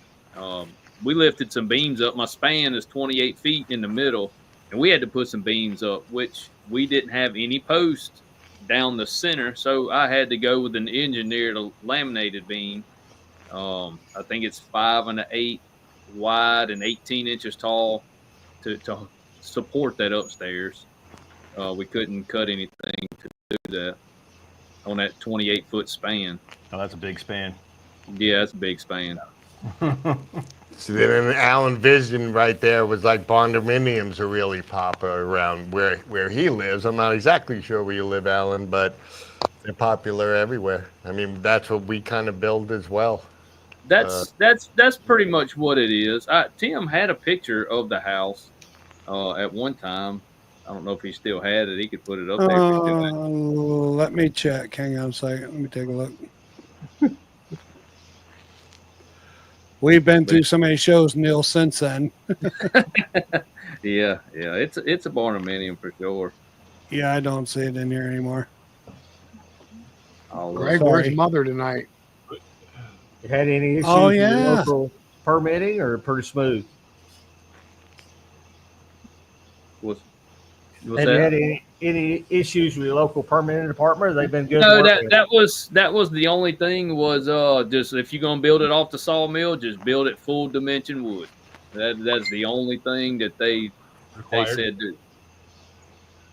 Yeah, there's no special. Now you can go 5 miles to the east of, then you get in Alabama, Mobile County, and I don't think you can even use rough cut lumber.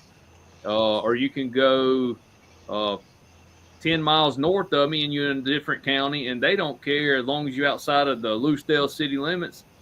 They'll let you build with whatever you want to build with. Pallet wood. You gotta love living in the country, my friend. Willow sticks.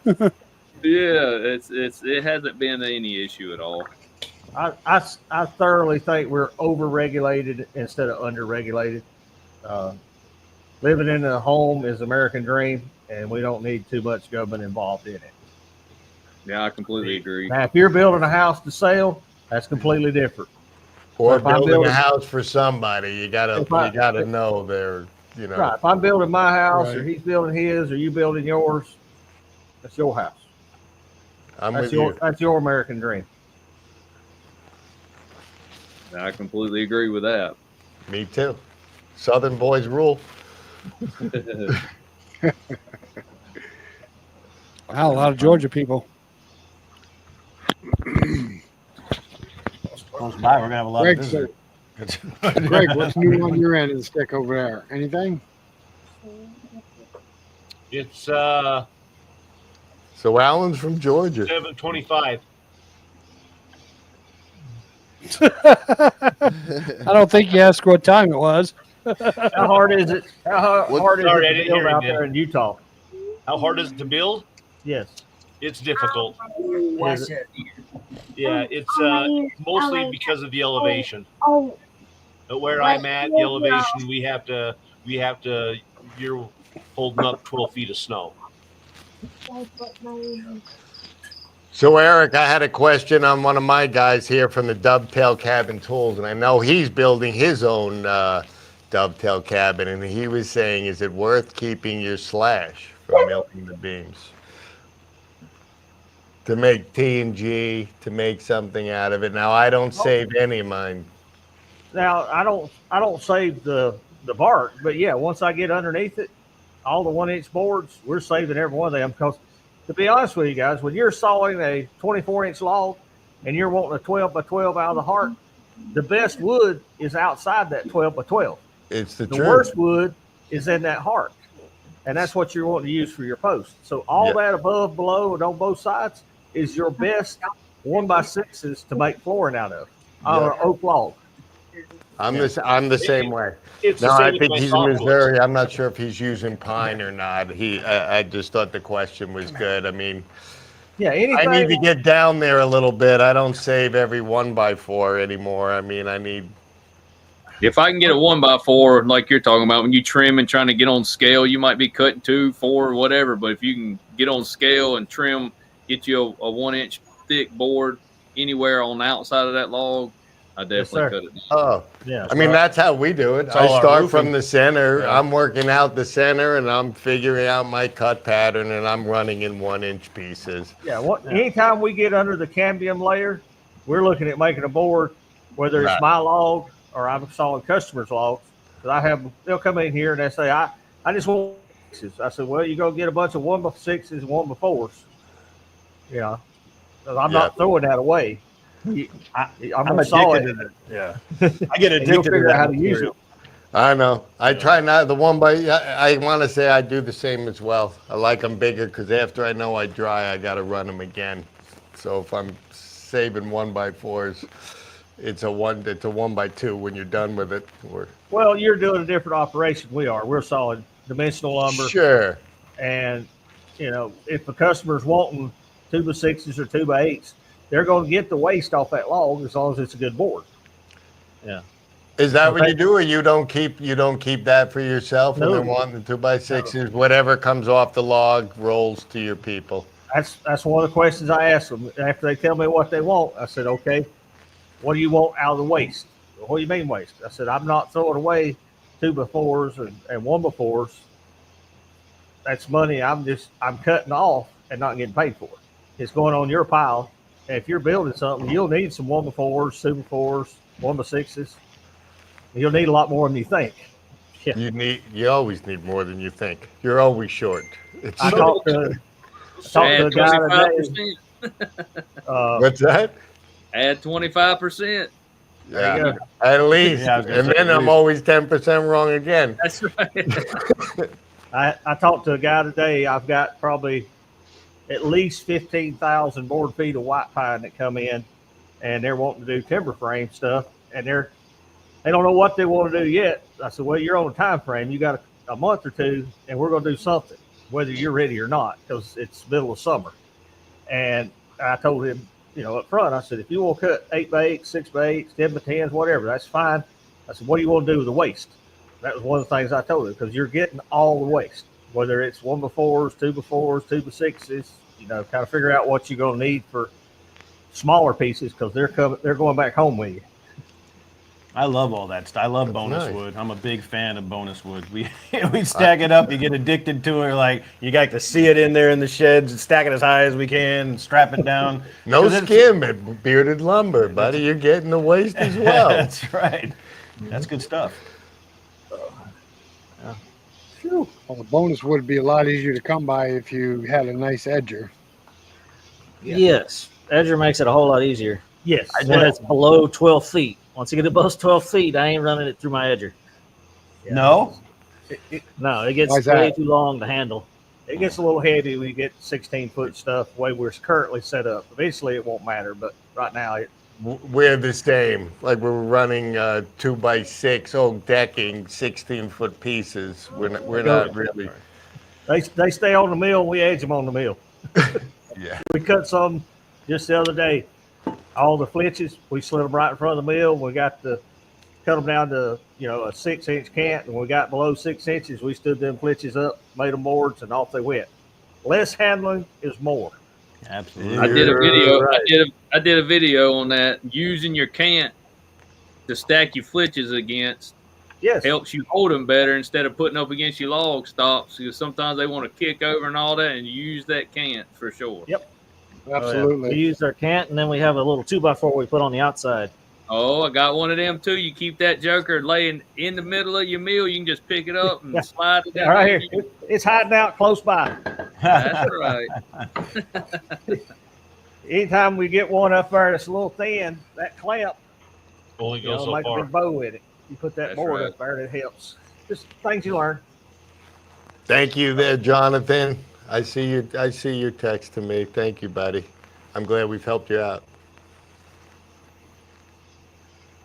Amen, George. Yes, sir. Yeah. Yeah. We're never short of Never wood, short. George. Not the big slab guy. Once you get your name out there, you get phone calls every day. Hey, you buying? And sometimes you have to use that horrible word and say no. No. Daily. You give an inch, they'll take a mile. And my first word is they're hello. I'm like, no. I always give them an option. That's like, if you got to get rid of it, bring it by and drop it off. I said, if I can use it, I'll use it. If I can't, I'll throw it away. Right. But, right now in the middle of summer, I'm buying as little as possible. It's too hot. Yeah, no doubt. It's too hot. It's way too hot. Yeah. Well, the time frame on my pine really shrinks. Now, come October, I buy all I can get from October to December because the weather's gotten better. But right here in the middle of summer, if I don't get it cut before October, it'll be full of bugs. Yeah. Yep. That's The true. nice thing out here, I don't got to worry about any of that. And bugs No don't go bugs? to 8,000 feet. Yeah, they've already killed it and they're gone. What elevation are you there in Utah? At my home, I'm at 5,600. Woo. So another 7 miles to the east, I'm almost 8,000 feet. I Hey, think Craig. the highest peak in North Carolina is what, Grandfather Mountain at 4,000 or 5,000. I told feet? Rick he can come sweat out here with me all day with my 20% humidity, then I'll take him for a hike at 5 and see how far he goes. Yeah, he'd be dead. He'd be Hey, dragging Craig, him back. I'm at 20 feet. Way up there. Rare. There you go. You get nosebleeds a lot. I want to come golf. Yeah, my buddies in Arizona that are at 1,000 feet, they come golf up here. They're like, "Well, we like to golf up here." What I tell you the other day, Get a little more 20% distance. Sea level, 110 degree heat index with 100% humidity. Humidity. Yeah. Yep. Jeez. Craig, this old man not only will work you to death, but he'll get you in trouble afterwards too. There you go. He needs to come down south one day, like I say, when it's 104 with 100% humidity, and then the wind dies, and not a Oh, breath of yeah. air. You got to get that sunshine and about a 20-minute rain shower, and then the sun come right back out. Oh. Yeah. And you swear there's such thing as more than 100% humidity, even though that's not supposed to be possible. That's right. That's right. That's I just need to the bring my air. knife. I need to bring my knife down there to cut through. Yeah. Oh, Yeah. man. It's got to be at least That's 120% out here. You need gills to walk outside. Makes hard Do work. not- It's 9:30 at night, and we're sitting here in front of a fan because it's still 85 degrees at 90% humidity. That's exactly right. Well, you're lucky we don't have a fan. No. We opened the door. Oh no, you got to get a white man fan. Yeah, fan. We turned the big one off because it was too loud. Yeah, if you go back there, there's 2 big ones on the wall and 2 on the floor. Yep. Without them, we wouldn't be down here working. No. And see, that's what comes a problem down here. And I deal with it a lot. It's hard to cut. Say I do a pretty good bit of T&G, and it's hard to cut a lot of stock to air dry it because even though the wind's blowing, your humidity's so high, everything wants to mold. Yep. So you just about have to cut it, put it directly in the kiln, and fire it up, or it's gonna mold. It just ain't no way around it. And fast. Yeah. You guys haven't watched it. They didn't watch the Dan's triple kill video Oh, today. that's right. You How gotta we watch take the care of all that stuff. But we're always spraying it with Timbor and stuff to keep it down because my kilns don't work like your guys' kilns. Takes a month or 2 to get out of mine. But we got wood stacked, mold builds. That's true. There you go. I'm with Phil right there. Yep. That's more what I'm cutting right there. I want the bug holes. Yep. I don't like cutting it, but every piece I've ever cut and dried, I didn't have any problem selling it. Nope. With the bug hole? Wormy white pine sells really good. I love the bug holes. We made a whole kitchen out of ambrosia beetles. I mean, I would literally get 10 times the money for my wood if you finish it off and get the bugs killed out of it. Yep. Yeah. But if you wait too long, there's nothing left. All right, guys, we got to take. Weeks ago, that was gorgeous.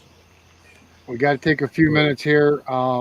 Craig's wife paid to be on the show, so Craig, get mother out here. Accidentally? Yep. Get mother out here, please. Oops. Accidentally. Hey, Craig, give me that credit card. Give me that credit card, Craig. All right, guys, we got to use this opportunity to bust Craig's. Craig's. Yeah. Okay. Let me just send him a text while we're thinking about it here. Yeah. Any of you guys in the audience want to bust Craig? You can ask questions about Craig to his wife. And what, we'll get the real Craig? Yeah, she's going to pray about it, she said. Yeah.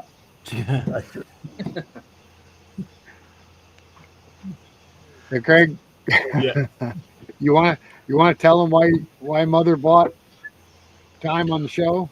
Well, I had already went out. I already done all my phone stuff. Already went out and then seen something was going on.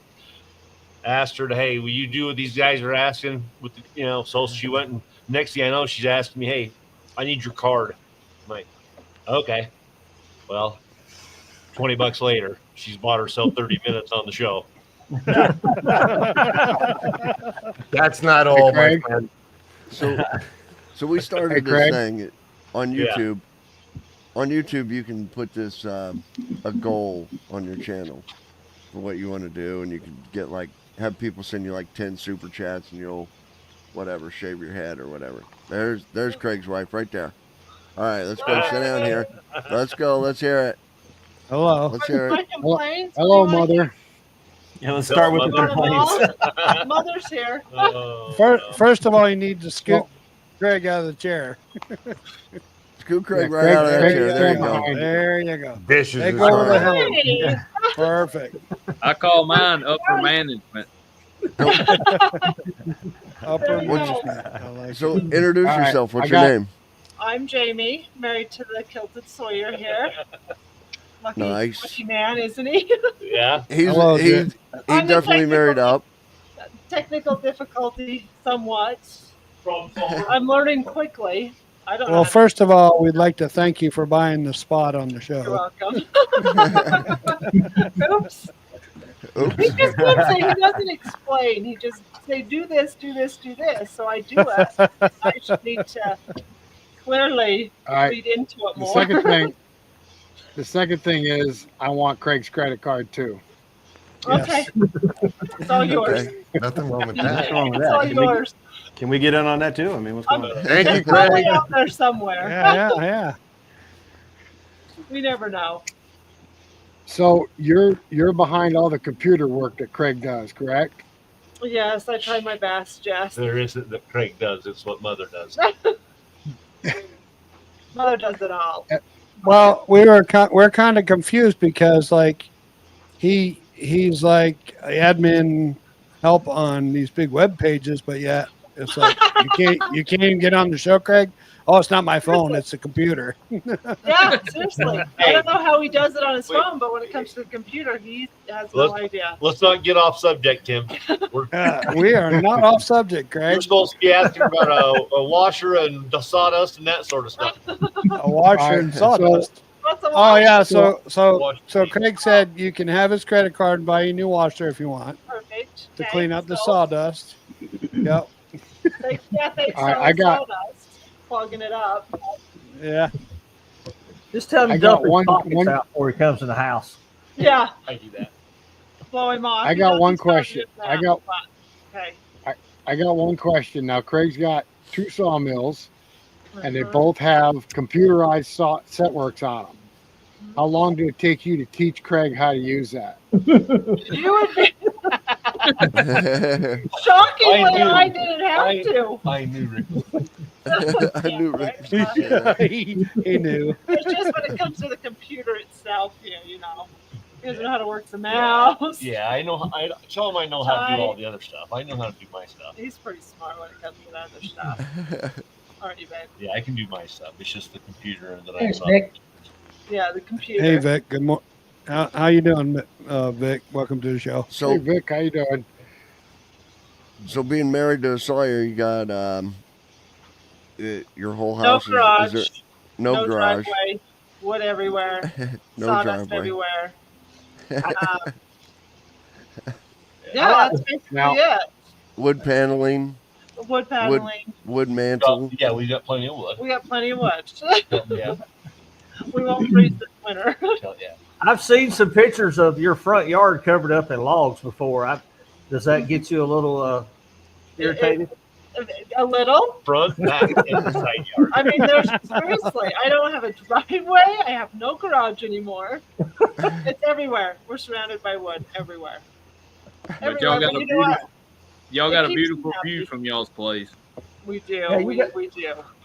You got more trees on your property than the whole county looks like they have. It's just flat. You're not wrong. You are not wrong. So how does it?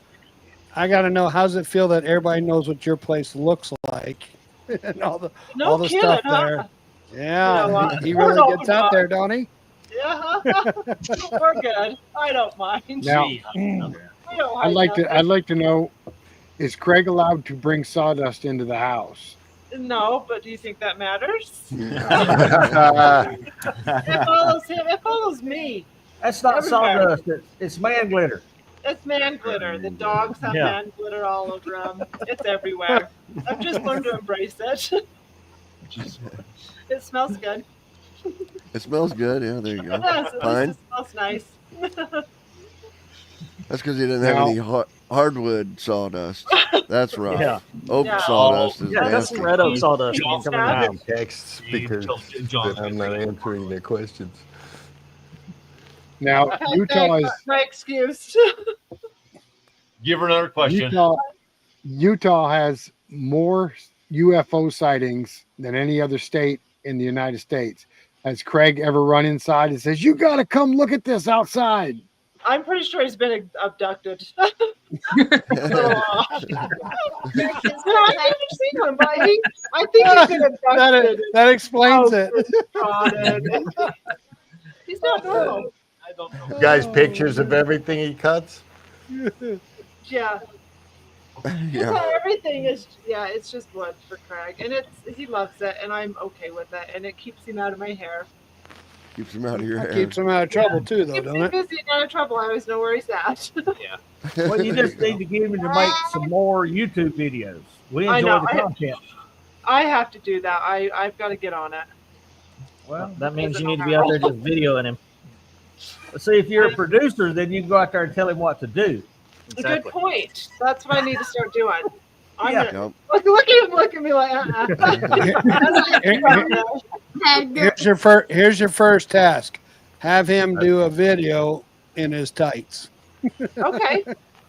What about the kilt? Some tights. And- Yeah, what and the about the kilt? kilt. We gotta Yep. get The kilt. Yep. How do you Yeah, get but the he'll- sawdust out of your underwear when you wear a He'll kilt? get more. He'll get more don't wear views out of his underwear. spandex. You don't work that hard, dude. No Oh, underwear. great. Hey, TMI. Yeah, have him sorry. wear his kilt and make sure every picture he's looking over his shoulder. Oh, yeah? I got a comp chainsaw. Oh, you did get a cotton Yeah. Good night, Mike. But, yeah, we do want him to make some more videos though, if you can help him. I'll work on that. I'll get it going. He wears that kilt. He wears that kilt with no underwear saw, and he's gonna have more sawdust than besides in his pockets. I know. It's not as sticky and humid as yours is. Yeah, it's not as sticky and humid here. Sounds like baby powder to you, huh? Yeah, exactly. Keeps it dry. It absorbs the mess. Yeah. Oh man. So absorbent. Sorry. I'll get on the videos though. I will get going on those. Yeah. It's the least I can do. Losing some guys. Yeah. Last month, everybody was all excited about the, kilted Sawyer and making him, logos and everything. They thought that was a great, That was awesome. a great YouTube channel. Yeah. To have a great name for a YouTube channel. They were very excited to see it. We'll get But it. nobody's seen him wear a kilt. I know it. Well, I Can I bought see that. what I bought my that. Didn't I do that? I did one video. Out You on the did front one porch. video, but Yeah. we've got to get. Just one. We'll get it together. I'll get on it. Does he wear a lederhosen too while he's got his kilt on? Is it Oktoberfest? I mean, we're, Is there beer involved? is there beer involved? Something before you put the kilt on. I don't want to know now. I'll get you. I've always wondered what the little box is they carry on their chain. Chapstick. Chapstick. What's the little box for? Thought it was backup underwear. That's Maxwell. Axe oil. Axe wax. Axe wax. Axe wax. Wow. Chapstick. That's your family crest. Yeah. Anyhow. Okay, well, goodbye. Thanks for Goodbye. having me. Thanks for coming. Thanks for coming on and thanks for being a trooper. You're welcome. There you go, babe. Bye.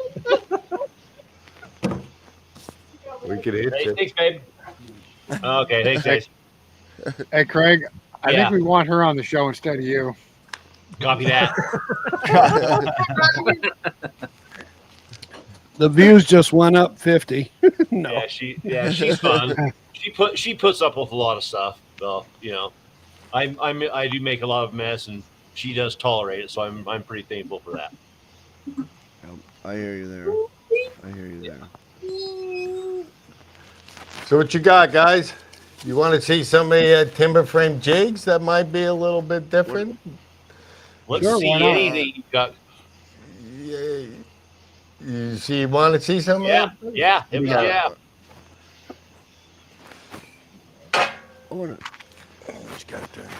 So these, my friend, is something that we've actually made.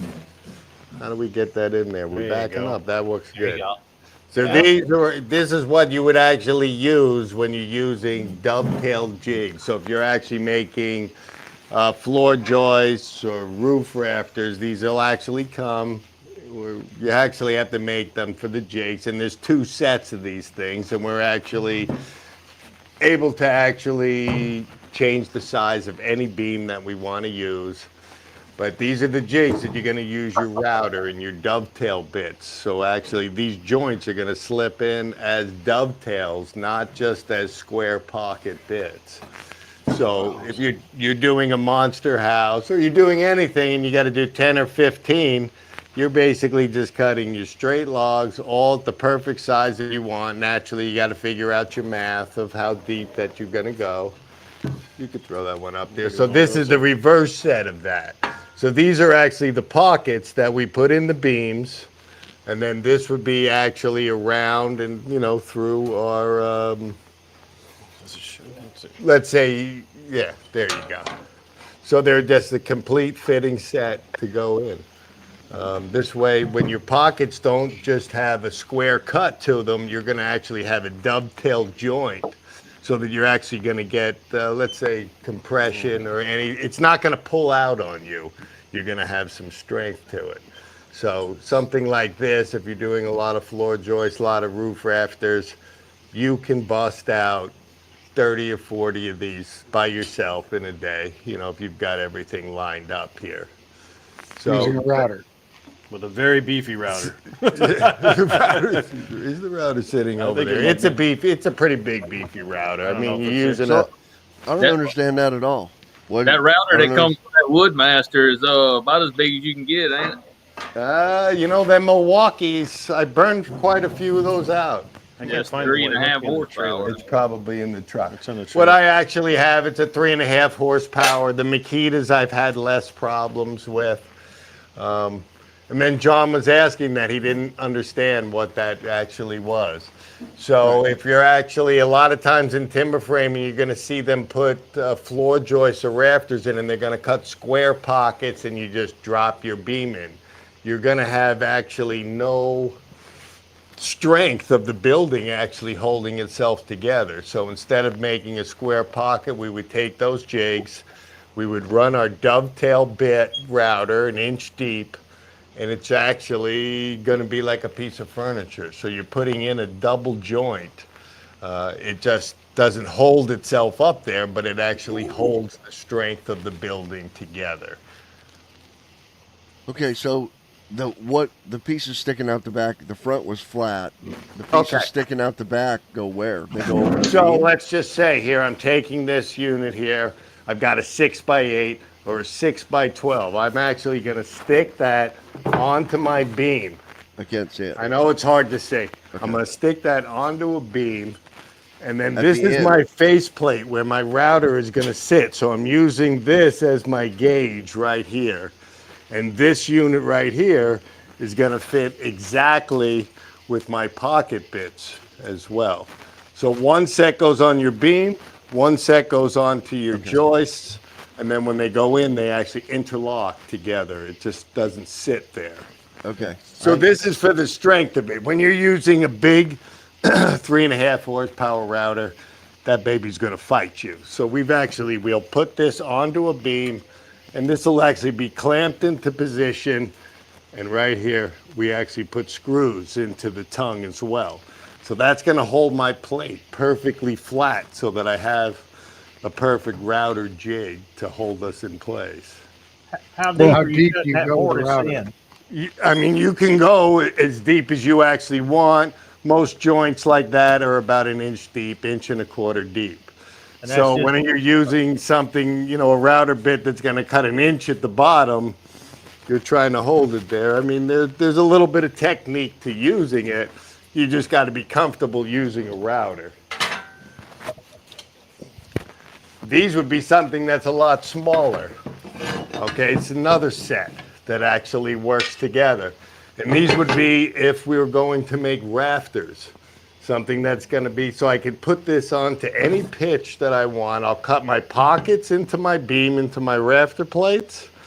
This gives me the space to drop my rafter into place. This is going to go onto the butt end of your rafter. So I can actually, we're going to cut the beam, depending on what degree you have, 7, 8, 10, doesn't matter. You actually cut your rafter to be at the degree that it wants to be, and we just mount this to the face of that beam, router out the pocket. So now the rafters are not just sitting there, they also have, you know, let's just say strength to be pulled out. It's completely jointed together into a pocket. So when we put, go ahead. I'm assuming you got videos about that, right? Oh, Doing that? Yeah. Okay. We have a video. I mean, we have several videos of me doing this kind of work here. One of the videos we have is, it's like a speed reel, what do I want to say? A time-lapse reel of us putting a timber frame cabin together. And after we get everything cut, we do everything on our table. So everything is perfectly symmetrical before we leave. We go into the field. We take a crane. I can lift the rafters within a half an hour. I could probably do a whole building because everything's just going to go in. It's going to sit in, locks in, bird's mouth fit. As long as your bird's mouth and everything stay the same, your frame is going to stay square, just like you're conventionally framing. Right. Yeah, I Interesting. have to. I just All right, have we to got see one it. question. We got one question right here, quick, Dan, if you can look at that. This Or one Craig, here.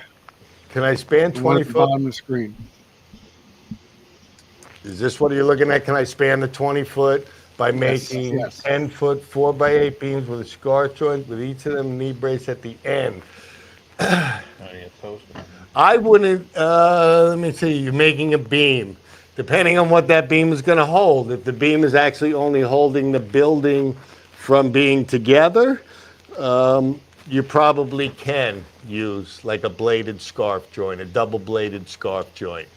If you're going to actually have a beam above it, if you had to, I don't know if you can point it up there, but what you would want to do is you would want your scarf joint, I know on this building it's too small, but you would want the scarf to be directly over one of your knee braces. You can't just have it swinging in the middle. If it's going to be supporting a roof, or if we're going to put another post, it depends how the whole frame is together. But to put big long plates together, yes, you can do them in different sizes. It shouldn't be an equal size, let's say. It should go over the post. It should be sitting on at least where the knee brace ends, and you can use different size plates for that. And when in doubt, check with an engineer. That's always the best thing. Right. Yeah, money well spent. I have to say, hello, Jack, and welcome to the show. Thanks for stopping by. And we'll definitely see you in Boonville for sure. He's coming to buy blades. You guys are going to buy some blades, right? Yeah, buy blades every Craig. year. Craig. Calm down. That's funny. It would be nice to have an aircraft hanger. I could use an aircraft hanger right about now. Yeah. That's going to be a pretty big span. All right, you can make a scissor truss or something to maybe get a plane in, but that's a big span for a timber frame. Oof. They do. No, I see them, but they have to be engineered. I mean, there's a lot that goes. You gotta get long wood. A lot that goes into it. So, John, did you have like some kind of format you were working on? I did have, but it's way past that. It's out the window. Way past that. So, what are you looking for? How far off the heart can you still make a beam? The heart have to be centered? What if you're getting a 6x6 that's 2 inches off the heart? You know what I mean? Is there any standard on that? Is there any rule of thumb? The draw about having your heart not centered is the log is going to have tension on different sides of the pith itself. So we're trying to center it completely through the log. I can't say that we get them 100%, but if you start carving through and I've got heart that's 1 inch from the top and the other side it's 1 inch from the bottom and it's to the side, your beam is going to bow, it's going to bend. So we're correct. There you go. There you go. Exactly. Rocking chair material. You're cutting it down to eventually timber frame pegs that are this big. So I think it's pretty important. I mean, honestly, we do it so much that every piece of wood we cut, we center it because we know how the tension's going to work. Even if I'm just wanting to pull boards off of something, I want it centered. No, I understand centered. If you got a big log and you're wanting to get 2 4x8s, would you take those out and leave the heart? Take them away from the heart instead of just trying to center one in the heart? I wouldn't, if I'm doing a 4x8, which is really small, and that's normally how our knee braces are all 4x8s, we actually try to get that free of heart. So, you know, as I'm making my big beams, say I have an 18x18 on there, I'll slice 4 inches off in the prime material. It's not heart material. If you get down to a 4-inch piece and you try to center the heart in the 4-inch piece, you're still so close to it, you're gonna get the cracking and the blowout of the heart as it dries so fast. Right. Well, that's what we do when we cut hardwoods for flooring. We box down to a 4x4 or a 6x6 and basically Oh, make yes. If I'm doing flooring like that, there's going to be something in the middle we're not using for flooring. Right. We save it for dunnage because we use so much of it. Everybody leaves here has got 3 4x4s under their stack of wood on their trailer, and they're going home with it. Ours is the same. We'll use it for just laying beams all over the property or bracing, stacking wood.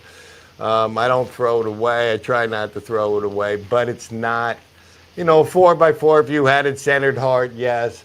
We don't use a lot of 4x4s in my timber frames anyway. But when you're talking beams, you're probably talking the smallest you're going to call a beam is what, a 12x12?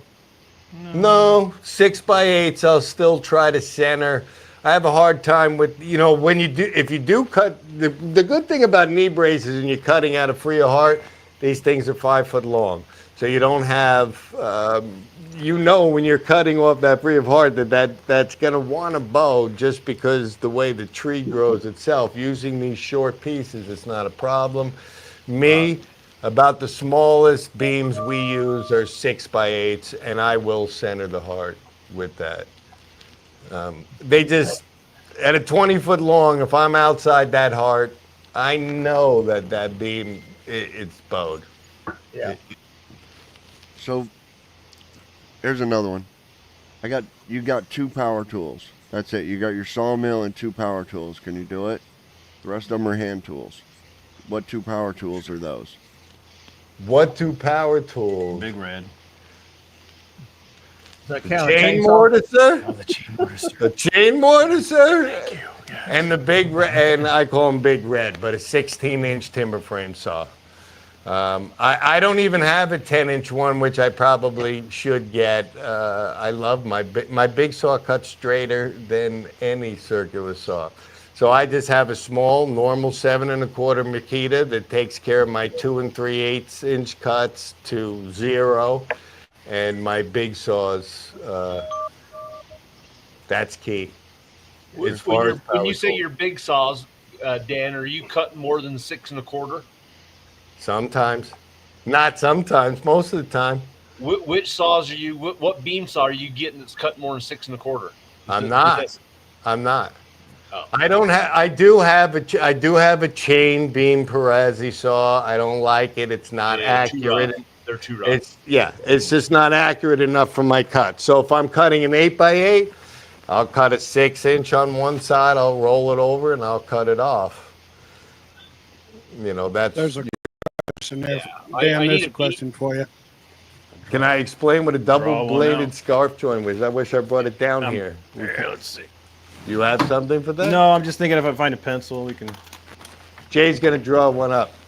How's that? Make it simple for you. You guys just did a video not long ago. I just saw that not too long ago. We did. It's called the strongest timber frame joint. Yeah. Okay. I mean, if I had to explain it without any sort of picture on it, you're basically making a lap joint, a flat lap joint cut into the middle. And on each side of the laps, this one coming in this direction and this one going this way, we're going to cut another 3-inch tab, which is going to be able to be mortised in underneath. So your lap joint's going to go in and it's going to lock into position in both directions. So this way you can't have any flex. And that's if you had a bad post in a barn that you needed to fix. That's one of the joints that you would use to replace it. That's how we do it. It's kind of hard to tell. It is hard to tell. He says he's a drawing guy. That pencil's terrible. Hey, Rick. Yeah. Rick, can you knock on John's side, wake him up over there? He looks like he's about ready to fall asleep. Me? Yeah. Your eyes are No, getting I'm not heavy, ready to pal. fall asleep. I don't know if that's going to help. I don't even know if we're going to see that. No, we can't see it. Here, let's draw Oh, it. yeah, there we go. Kind of. Okay. Yeah. Let So you let see put you in have the- one tab going in, up and Oh, knee. shit. There's Craig again. Hang on. Craig keeps jumping Craig, in get all the there. airtime there. What I do. Want me to do it? Yeah, where'd you go? Let's see. All right, we're going to actually simplify this for everybody. Wait. I did mess that up already. So that's simplifying. Oh, there you go. All right, we're looking in. I got you. Okay. Okay. Double-bladed scarf joint. Forget this one line that I got going on here. I don't know. All I see is John. Does that kind of make sense with you? See how the tabs are going in? So you're actually laying here across. Now, if I was making a double-bladed scarf joint and I wanted to extend it, this is where my knee brace would be and my post would be over here. So you can actually extend it past, and the deflection of the beam is going to keep that straight. Okay. That wasn't a good drawing. Go up and Get it. Go get us a double-bladed scarf I'll joint. be right back. Yeah. At least you didn't have to break out crayons. All right. We had a question pop up just a second ago. Let me see if I can bring it back up. On homeowner mills, do they have to get lumber certified? Vic, I think that depends on Counties. the Depends on town the state. and county you live in. Yep. I know where we're at. We can certify our own lumber. Neil, where he's at, you have to use actual 2x4s and 2x6s, correct? That's right. Yeah, you Correct, got to Neil? use size wood to be able to build a dwelling with it. Yeah, it just depends on where you're at, Vic, and where you're building. You have to get with your code and buildings guy and find out. Enforcer. Yeah. In a lot of places that you're going to build in where they actually will not let you use your own sawmill lumber. If you sawmill your lumber and then had a certifier come and certify that lumber as the grade that's going to be reciprocal with the codes, they can't stop you then either. So that is another way of using your sawmill lumber. Right. You can get a grader to come in and grade it. You're correct. Now, I think in Mississippi you can't, like in Tennessee, you can go to that little class and you can grade your own wood. Where down here they don't even offer that. Yeah, I'm not sure. I'm not a wood grader. I just Me grade. neither. Right, but It's bowed or straight. That's Looks what I good to me. Hang it. You guys say that. Dan, where you're out picking out your own trees, not everybody's going to have that availability to do what you're doing, to be able to put what you're doing. You're able to put the trees that you're picking into positions on your structure where you want them. You know what I mean? So you're doing double duty with making your structure more sound, and you know what I mean? There's more thinking going into your place and what you're doing, your style, than just if someone was just to order a timber frame. Correct. Like you could, when I go into the forest and do, you could just order a truckload of graded wood from a lumber yard and have it come to your place. Now, when I go into the woods, I don't go, hey, this one's going to go in the living room on the upstairs. You know what I mean? But you know what you're looking for. I know what I'm really just looking. I don't want curved trees. I'm looking for straight. Honestly, we usually try to cut like 22 footers, so I can get, I don't want to say just 22-foot trees, but I'll drag my logs out of the woods at 22 feet. This way I could chop them down at 10s and 12s, but most of the time I'm trying to saw 20-foot logs for our structure. And not all of them are good. Once you cut them, they bow and bend. I kind of just move along with them. Yeah. So I try to go for a quantity, and like anybody else, whatever you cut in the woods just ain't enough. You're going back in. I mean, I've got emergency trees everywhere. If I got a project, absolutely. I know where to get one. Right. You probably remember where they all are, too. I do. I know you do. I know in your head you know where that one is. We need a hickory. That says we're going over there. It's like a mile over that way, and then there it Got is. a plot plan. Yeah, in his head. Yeah. That's good. Well, actually, anybody that owns property, Tim and I own this property we have together, but I've owned it longer than Tim has lived here, and I would tell Tim we need a tree, and I know right where to go. And he was, before he got into sawmilling, he was like, "How do you know where these trees are?" But it's just like every time I'm in the woods, I'll spot a tree and remember where it's at and what I might be able to use it for. Yeah. How many guys drive down the road and see a big, beautiful tree and say, I saw that? Yeah. Yeah, So that. Yeah. I've got some Well, trees that are so it's big taught that me it's too much work. I just leave them grow. Yeah, but it's taught me. I just used to drive down the road and look at trees and no big deal.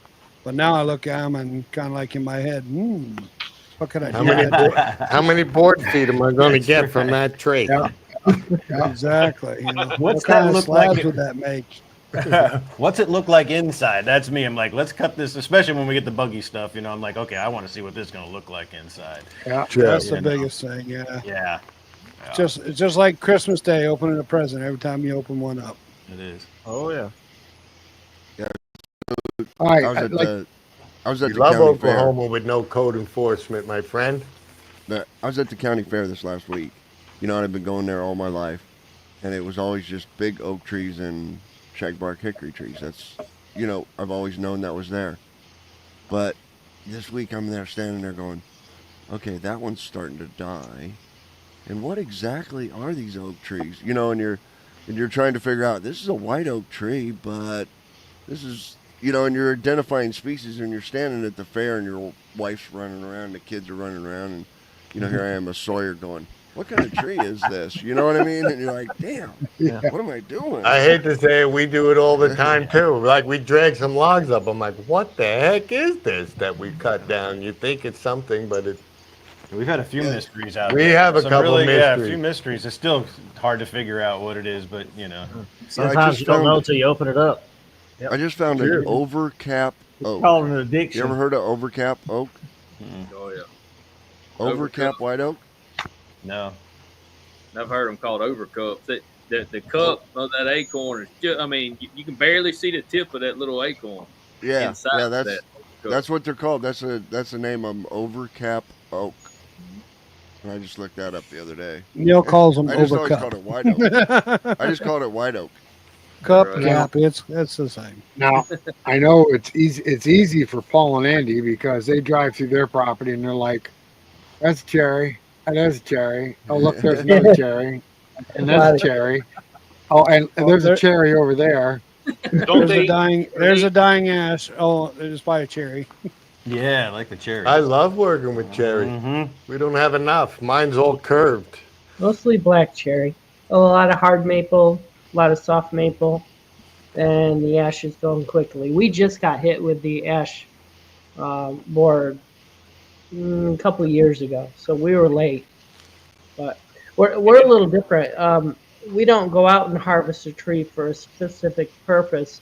We've been harvesting. We're 144 acres, so we've been harvesting damaged and blowdown, and we're being overwhelmed with that. But we're also not commercial. We're just hobbyists, so that keeps us busy. Megram asked the question, can you get an app Yeah. to identify a tree? They've got them where you can take a picture of the leaf, take a picture of the bark, take a picture of the tree, the root. You just can- Actually, I about can tell you- anything. I could tell you something simpler. Go to Google search and there's a little camera on the Google search bar. Yep. Take a Yep. picture of it with your Google camera or Google search and it'll come up usually with the right tree. Oh, I didn't know that one. I have not had that Yeah, much luck with that. I'd walk through the woods. I'm like, do we want this? Take it, and a half an hour later, I'm like, just cut it down, man. Bring her back before I figure out what it is. We've had some misdiagnoses. We have before. some misdiagnoses. It's like, that's still pretty though. Surprise. Yeah, exactly. Surprise. So I'd like to take just a minute, guys. If you look behind me, you'll see this beautiful flag with our logo on it. I'm going to move the other way here. Yeah, our logo on it. John Davison from Davison's All Natural Trim dropped that off this week. And John, you want to tell us details on this flag? Because it's a beautiful flag. So you remember the live we had a few months ago? It was about working on the co-op.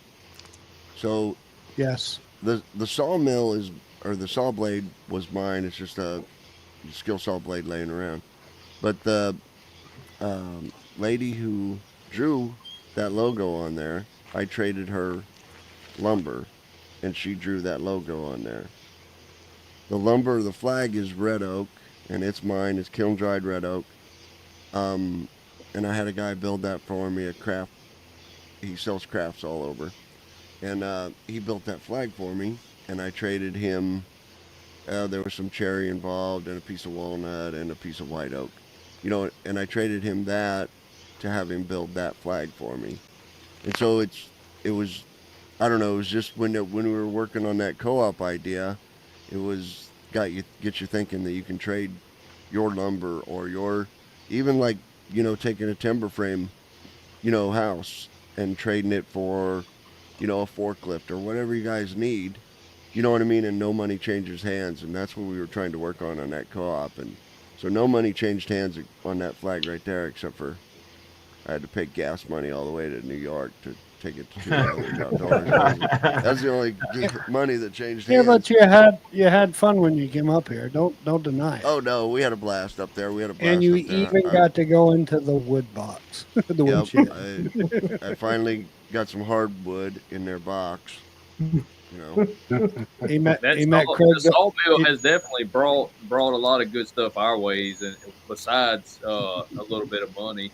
Just the other day, we do a little private homeschool deal with the kids, and we was looking at having to send one of those to public school this year. It starts getting tight at times, and we our sawmill is actually gonna afford the tuition for him to go to school because one of the teachers there is doing a house and is going to need the lumber.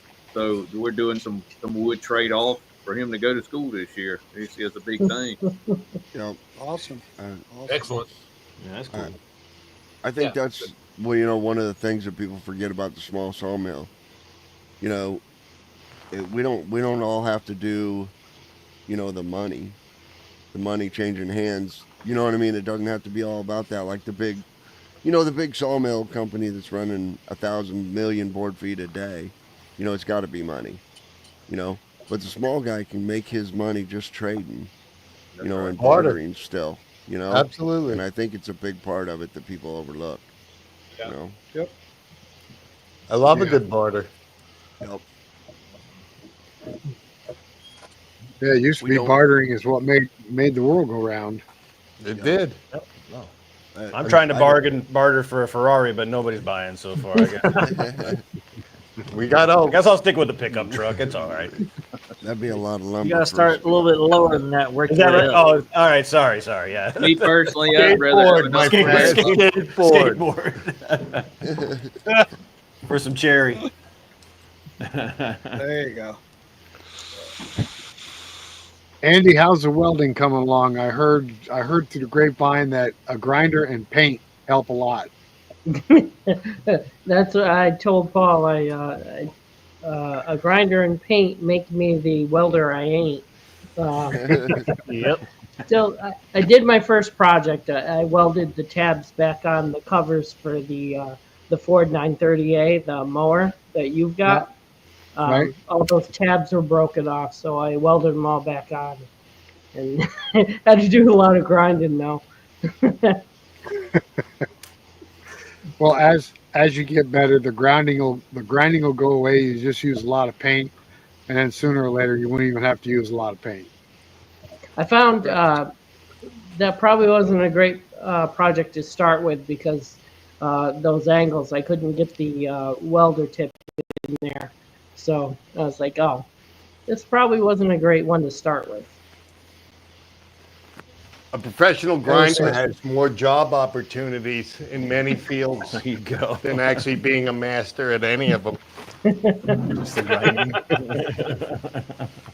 So, Dan, on your templates, who's doing your metal work? This is actually my cousin owns a metal fab shop, and for years I have busted his nut about making all my stuff for me. So these are things that we've had for years and stuff. But he does. I got him to commit to selling them to the guys that he wants, and he just makes them for me at cost. Yep. But If you went to buy that jig that I showed you commercially, that's a $3,500 to $4,500 jig. You know, What? Holy cow! Is it aluminum? it is aluminum. It is aluminum. Nice. But when you see it work, though, I mean, you kind of get. I mean, it's ridiculous to think about Yeah. that kind of price. I mean, on a lot of things. But if you're doing big structures and you're doing The production. 40, 50 joints like that, I mean, it makes pay. I mean, fast. It's fast. I don't want to say I paid for it. $3,500 for mine either. I designed the thing. He made them. He gives them to me. But it cost him about $900 to make a set of those jigs. I cry about a $25 saw blade. Yeah, well, those don't last very long, though, really. So We should make them out of steel so you just lose the router bit. But you make a mistake with that router, there goes your plate. So you have to change the plate. Yeah. You get real careful after you blow one up, and you got to get another one. What's the shank on the router? A 1/2 inch or a 3/4? What's that? The shanks? Everything I do is 3/4. Just cutting through oak. Even if I'm using regular mortar spits, I mean, we're going to be cutting in 1 inch deep through oak. So you use those little 1/4 or 1/2 inch ones, buddy. You got to bend them. What's a bit cost for that? It's not bad. I mean, they make, hey, I can get you the bit for $500, or you can buy a whole bunch of them for $40. Gotcha. Honestly, I'll buy fruit bits. I buy some stuff off Amazon. I actually check out stuff all the time. You don't want to buy a $500 bit, hit your thing, lose the bit, lose your plate. I'm semi-cheap, I say. You're responsible. You're responsible. Very responsible. Okay, responsible. I knew that with the bent nails that I would take out. Those were definitely responsible. Financial responsibility. Well, nails got to be expensive, so we just went with pegs. I've learned a lot. More than just carpentry. Well, if you ever want to break down the price point, John Davison can help you out with that because he can break down the price point on just about anything. They're just making fun of me. No, we're not. No, we're not, John. No. Shoot, everything on my channel is $5. It is, but yeah, even if it's not, even the if it's default is $100, $5. it's only $5. Like, when'd you buy that thing? Like 40 years ago? $5. The steaks have finally slowed down, Neil. Oh, have they slowed down? It's Finally slowed down. Getting out of the growing season, I guess. Yeah. We only had to cut 200 today. No, that ain't too bad. Tomato steaks? Heck yeah. Yeah. Who's growing tomatoes now? Well, we have contractors.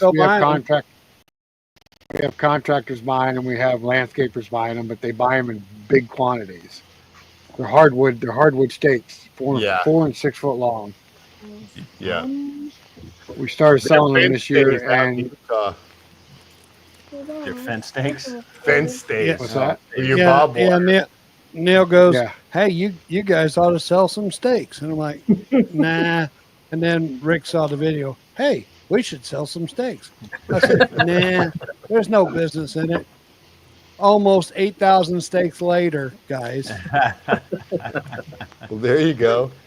Crazy, crazy. Yeah, but that's in like 8 weeks. Oh yeah. Neil, they wanted 3 Timber King guys. You are on my list of Timber King guys. So sorry. Hey, they made some money off of it. Yeah, they did. They got a little busier than they wanted to, probably. Oh, I know. Good deal. And you see, next year may be a little more hectic. Yeah, that or another project. I keep on telling him garden boxes. There you go. There you go. No, we tried that, Craig. No. I know. Don't even say that word, Craig. We're not builders by no means. No. You don't have to build them. Don't build them. Was it last year? Last year things were slow. Yes. And I told Tim, I said, let's build a few garden boxes and see if we can sell them. And that turned into a nightmare. Yeah, we built 4. They sat out by the road for 3 weeks? Yeah, nobody wanted them. Nobody wanted them, and then all of a sudden, bang, bang, bang, bang, bang. And that went on for 3 months? And then we slapped a couple together real fast because we had a lady coming to pick them up, and we put the wood in the wrong spot. We ended up with diagonal boxes instead of square. You charge extra for the diagonal ones? Yeah, those are Yeah, she took it. That's Had to custom take work. them apart. Had to take them apart. There you go. Art Deco. That's it. If we sold garden boxes, they'd want us to come by weekly and pull the weeds. We're not selling garden boxes. Yeah, You're right. You're about right on that one. I know. I'm surprised these people don't want us to pound in these steaks for them. You don't? There's somebody. No. Something wrong with us. Are you We kidding like me? Jay, we don't even load it in their vehicles. Here, you bring people and load it yourself. Wait a second. That's the kind of life I need. I do know what I'm up to, right? What I got to put up with out here. Oh. Well, there's a story behind that. We were helping a lady, and she had an old Toyota truck, and we were loading 2x6s in it, weren't we, Tim? No, they were heavier than that. They're like 2x10s. Anyway, one of them slipped, and it hit the top of her tailgate, and it put a little dent. No fault of ours. She dropped it. And she raised so much hell, she ended up getting the 2x whatever they were for free. See you later. Get out of here. Don't come back. Yep. Yeah, it was eight 2x10s. Yep. That's the one rotten apple that spoils the bushel, right? So there you go. Yeah. So we don't. Her first question was. Her first question was, "Do you have insurance?" No. Do you want some free wood? That's that barter thing. See, you bought you a tailgate with wood. Yeah. Yeah, but we didn't didn't get the tailgate. We didn't get the tailgate. No, we got ripped off. That's why we don't load anything into a pickup truck. I tell people when you come pick up your wood, bring a trailer. Well, I ain't got no truck. I still bring help to load it because you're going to load it. I done we've twice. We've sawn 8 foot long, 8'6" long countertops out of hard maple, 3 inches thick, 19 inches wide, and they come to pick it up in a Prius. Yep. Sounds about right. It sounds about Or right. Honda. Why it won't strap to the roof? Oh, you can. Exactly. I'll just lift the tail. I'll just lift the hatch up and we'll slide it in. I'll put the seat down. Yeah, okay. It's up against the windshield. It's like, oh my God.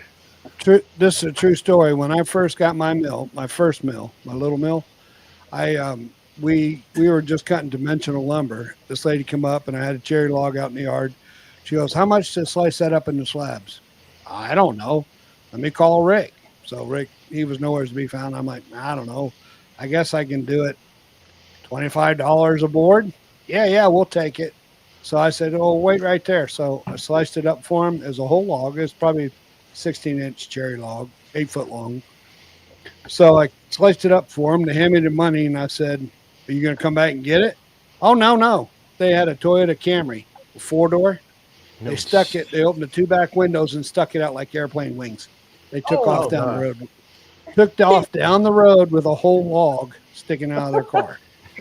Either side. Yep. I had a guy come by True one story. day going to get 20 or 30 boards, and he showed up in an SUV with his wife and 2 kids, and he's going to shove it between the back seats with his kids. I said, no, you're not. I said, yeah. You take your butt home and come back with your pickup truck. Yeah. I might even leave. I said, I am not putting it in the back of that car with your 2 kids. Yeah. One corner is all it takes, and you got one less kid. Yeah. Well, all of our stakes are hardwood. They're all sharpened. And we had a lady come up and she wanted to buy, I forgot, 150, 200 stakes. It was a small SUV. We started stacking them in there. She's putting them in point first. I'm like, no. Turn them around. We want the point to stick backwards. Why? It's because if you hit something, you got like 150 spears coming towards you through that seat. Yeah. Oh, I've had them put them in a car and laid up on the dash in the windshield. Yeah, we've had that. Turn my head. Bye. You know? You make it out the driveway, it's no longer my problem. That's right. That's Well, why we don't guys, sell anything. That's right. That's one of the reasons we don't sell anything. I thought we had to load it. Yeah, no. Now not- I'm just rethinking our plan. Now we're not loading. I come at him with the track loader and have second thought, especially trying to squeeze it into a Prius. Yeah. George, George from Middlefield wants to know how much you sell your steaks for. He's looking for a few thousand. He wants to Yeah, drive to New York. Well, more than like, we will cut them for him. We'll be happy to. You see that, George? You got friends. Yeah. How much do you sell it? How much do you sell a tomato steak for? We get $2 for a 6-foot steak and $1.50 for a 4-foot steak and 1 1/4 by 1 1/4. That's a timber frame peg. That's all. Hardwood. Yep. George, just don't bring your Prius. The guys that buy Well, we mine, did- they we buy, the guys that buy mine, they buy them in bulk. I think 20,000 I cut this spring, and 1.8 by 1.8 and 50 inches is what they wanted them. $10 a piece. No, 50 cents a piece. 50 cents. 50 cents. No, 50 cents a board. It's I forget what What's it's a called. Okay, that's a little better. 1 1/4? Yeah, 50 cents. 50. It does all right. Well, Rick told you ours came out to something like $4.50 a board foot. Yeah. Stupid money. Stupid money.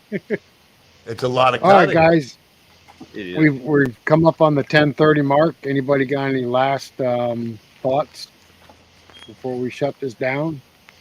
Well, I would like to say, everybody out here, thanks for stopping by. But check out, what is it, Rick? Sawmillsandlumber.com. Sawmills. That's Sawmillsandlumber.com. you can list your mills on there, kilns. There's all kinds of stuff that you can list. Not necessarily for a sawmill business, but just to have your sawmill in that directory. There's several people up there. It's kind of like what Woodmiser does with their new folks. But check it out because you guys, put your stuff in there. People are always wondering where sawmills are close to them. It's absolutely free to list your sawmill, and we're hoping to go public with it so that the public can find sawmills and sawmill services. And if you sell logs or buy logs, same thing. You can list your YouTube channel on there if you have one. You can list your Facebook page on there if you have one of those. So Put it's pictures. it's a You marketing. can put your Yep. Google It's a business marketing thing. page, whatever. Yep. It's a great idea, and we're hoping to get this off the ground in a big way. It just takes a little time. I signed up for mine the other day, and it's still in the approval process. Yep. Good. Go in, fill out what you're going to do, and their email address. Did you send a picture with it, Eric? I had to sign up first. It hadn't let me in yet. It still says it. I was just saying if you send a picture, it might delay it just a little bit. Yeah. Well, Dan and Jay, thank you for coming on tonight. We had a blast. You guys We are appreciate you guys inviting us. We you had a guys blast. are a too. wealth of knowledge. I can't believe all the stuff that you guys know, but that was crazy tonight.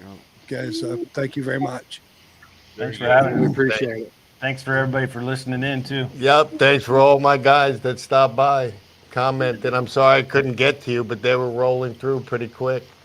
Yeah, we had we a got bunch the of most of comments them. tonight. We Yeah, appreciate You you do all. the best that you can. John was in there quite a bit, and thanks for wanting to have him on sometime soon. Maybe he was in a golf lodge surgery. He said, He's still with us. "Very So good." tell him, Johnny, get out of bed and get on TV. Holy smokes. Third Saturday of every month. I mean, there's 12 of them a year. He wants to be the third guy anyway, so we have Yeah. to change logos and stuff. Though I'm like, I'm not sure how that's gonna work. I love how smooth Dan is. Hey, Jay! There's no I love smooth. it. I love watching your videos. I do. I really do. Thanks, Thank you, guys. buddy. Thanks. I appreciate it. Well, you can All right, tell everybody. you guys Well, we are appreciate on you it. stopping by. What's that, Craig? that? I just was saying that you guys, I watch these guys' videos, and you can tell they're We just had a hands-on, mouse they run know over they're- our cat. Yeah, thanks. Sorry, we got distracted. Sorry, we got distracted. Right over my cat. It's like, what the hell? All those kind words, and we're got mice going all over. Oh, the cat is literally right there. Your That's cat one don't heck of a will. cat. That cat won't hunt. You need to upgrade cats. Garden, a lumber yard. Good job, Sawdust. Good job. All right, guys, we're gonna wrap this up. Stick with us for just a minute after we shut this down, and we'll bring you back on just to visit for a minute. Okay. You All got right, it. everybody Thanks, that guys. joined us Appreciate tonight. Thanks, everybody. Thank We you had very fun. much. Have Great a good show, guys. weekend. Good night, everybody. and Good night. Till the Nice to next meet you one, all. we will catch you later. Bye-bye now. We want to thank everybody for stopping by the show tonight. And remember, it's the third Saturday of every month that we all gather and are on the show. See you later, guys.